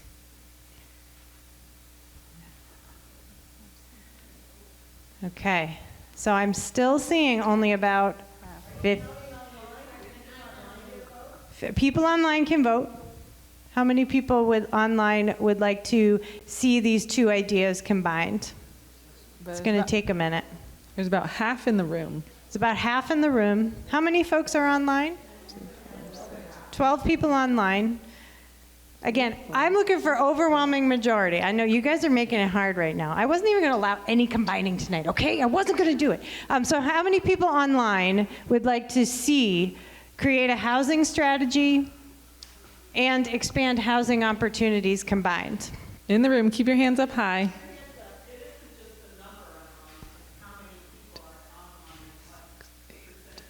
Exactly. That's why I'm asking. Nick's doing a couple of things right now. Yeah, and there's about 24 in the room, and there's about 48, 50 people here, so it really is half and half. Half and half, and I can't really get a vote for online right this moment.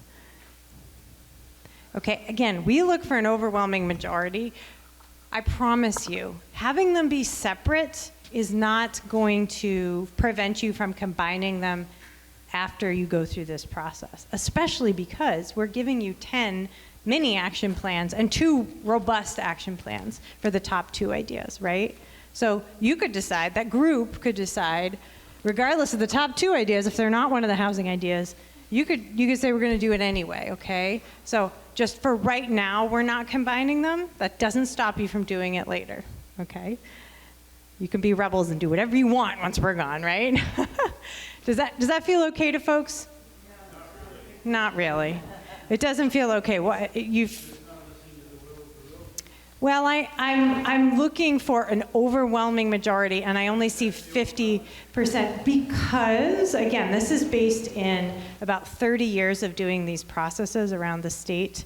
And if you really feel like 50% is the right level in Plainfield, I will listen to you, right? If you feel like 50% of the room saying yes to combining is important, again, this is your process. You know what's best for Plainfield. Here in Plainfield, 50% is an overwhelming majority. In other places, because you're going to sign up for these things, right? You understand that the top 2 ideas, you are going to be invited to sign up to contribute to, right? So if you've combined things and made those things bigger, I would also look, that overwhelming majority is telling me, this room is full of people energized to contribute to those 2 combined ideas. So that's why we're looking for an overwhelming majority. Other facilitators in the room want to respond to this question? Am I capturing it? You'd like to move on, okay. Great, so I'm the facilitator, you can love me or hate me, that's fine, right? I just want you to get out of here on time, so we're gonna move on. Okay, so we're going to be handing out dots again. How many dots do folks get this time? 3 dots? Yeah, 3 dots. Okay, so this is tough, you gotta make some choices here. You could put all 3 dots on one thing, you could distribute them as you will. We're gonna count and we're gonna bring back a bit of a ranked list, not 1, 2, 3, 4, 5, but the buckets of do these things right now, do these things next. These things are lower priority. Yeah, everybody needs to vote. Folks online are voting here. They're getting passed out. Raise your hand if you still need dots. We're coming around. You didn't get them last week? Oh, that's not good. I'm sorry. Yes, please come up and vote. Once you have your dots, the sooner we vote, the sooner you guys get to go.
to publicly count in front of you, because you can see what's happening, right?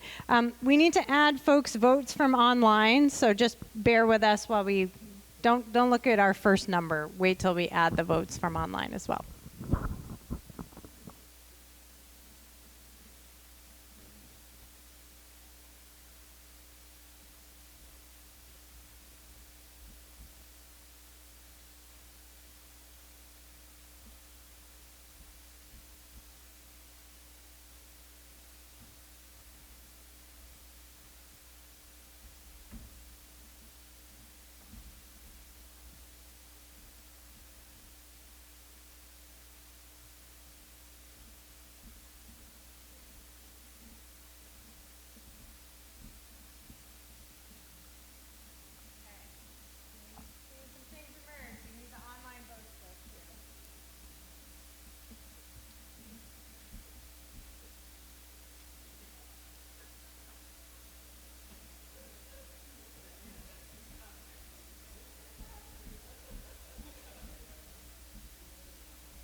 All right, we are ready. We have combined the votes.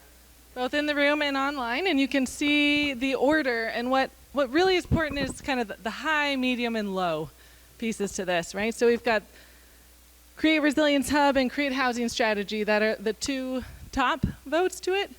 But there's a very close Improve Accessibility, 6 points off. And, you know, it's subtle, right? So we have high, medium, and low. And as you can see, there's kind of these buckets of work to do, moving the community forward. So it'll be in that high, medium, and low ranking, kind of as you think about things moving forward. And tonight, we're going to have these first two, Create a Resilience Hub and Create a Housing Strategy. They will be included on the October 16th meeting as the beginning, not the beginning, but also alignment of existing efforts. But VCRD will facilitate a meeting bringing those parties together that have already been a part of the efforts, and really developing an action plan along with those resource partners that can come to the table, listen, and reflect back and provide additional resources. So none of this is going away. This is a filter and a way to think about the prioritization for the town. So of course nothing's binding, but what the process is these next two will get a little bit more attention. The rest are getting action plans and that context as well included with them. We are going to calibrate with folks on the ground in Plainfield, the Planning Committee, and others of what's happening here and how best would those existing efforts be supported by bringing more energized and more people to the table and to be a part of those efforts on October 16th. So before you leave this evening, there is an opportunity to sign up for Creative Resilience Hub and Create Housing Strategy. This means that you will get to be sure on the list of future communications about those topics and be a part of the October 16th outreach along with everyone else who's participated in Plainfield Forward. So those are the main next steps, and we just really want to thank the Planning Committee for doing a lot of outreach, the Select Board for inviting us to be here today, the childcare providers, Rue and Hazel, and then of course the Creative Campus for hosting this space. Wonderful food by Zach down in the restaurant. Really appreciate their support of the event tonight.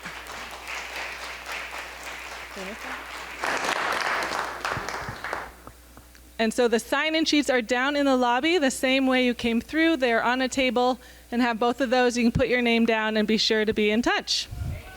Thank you, thank you.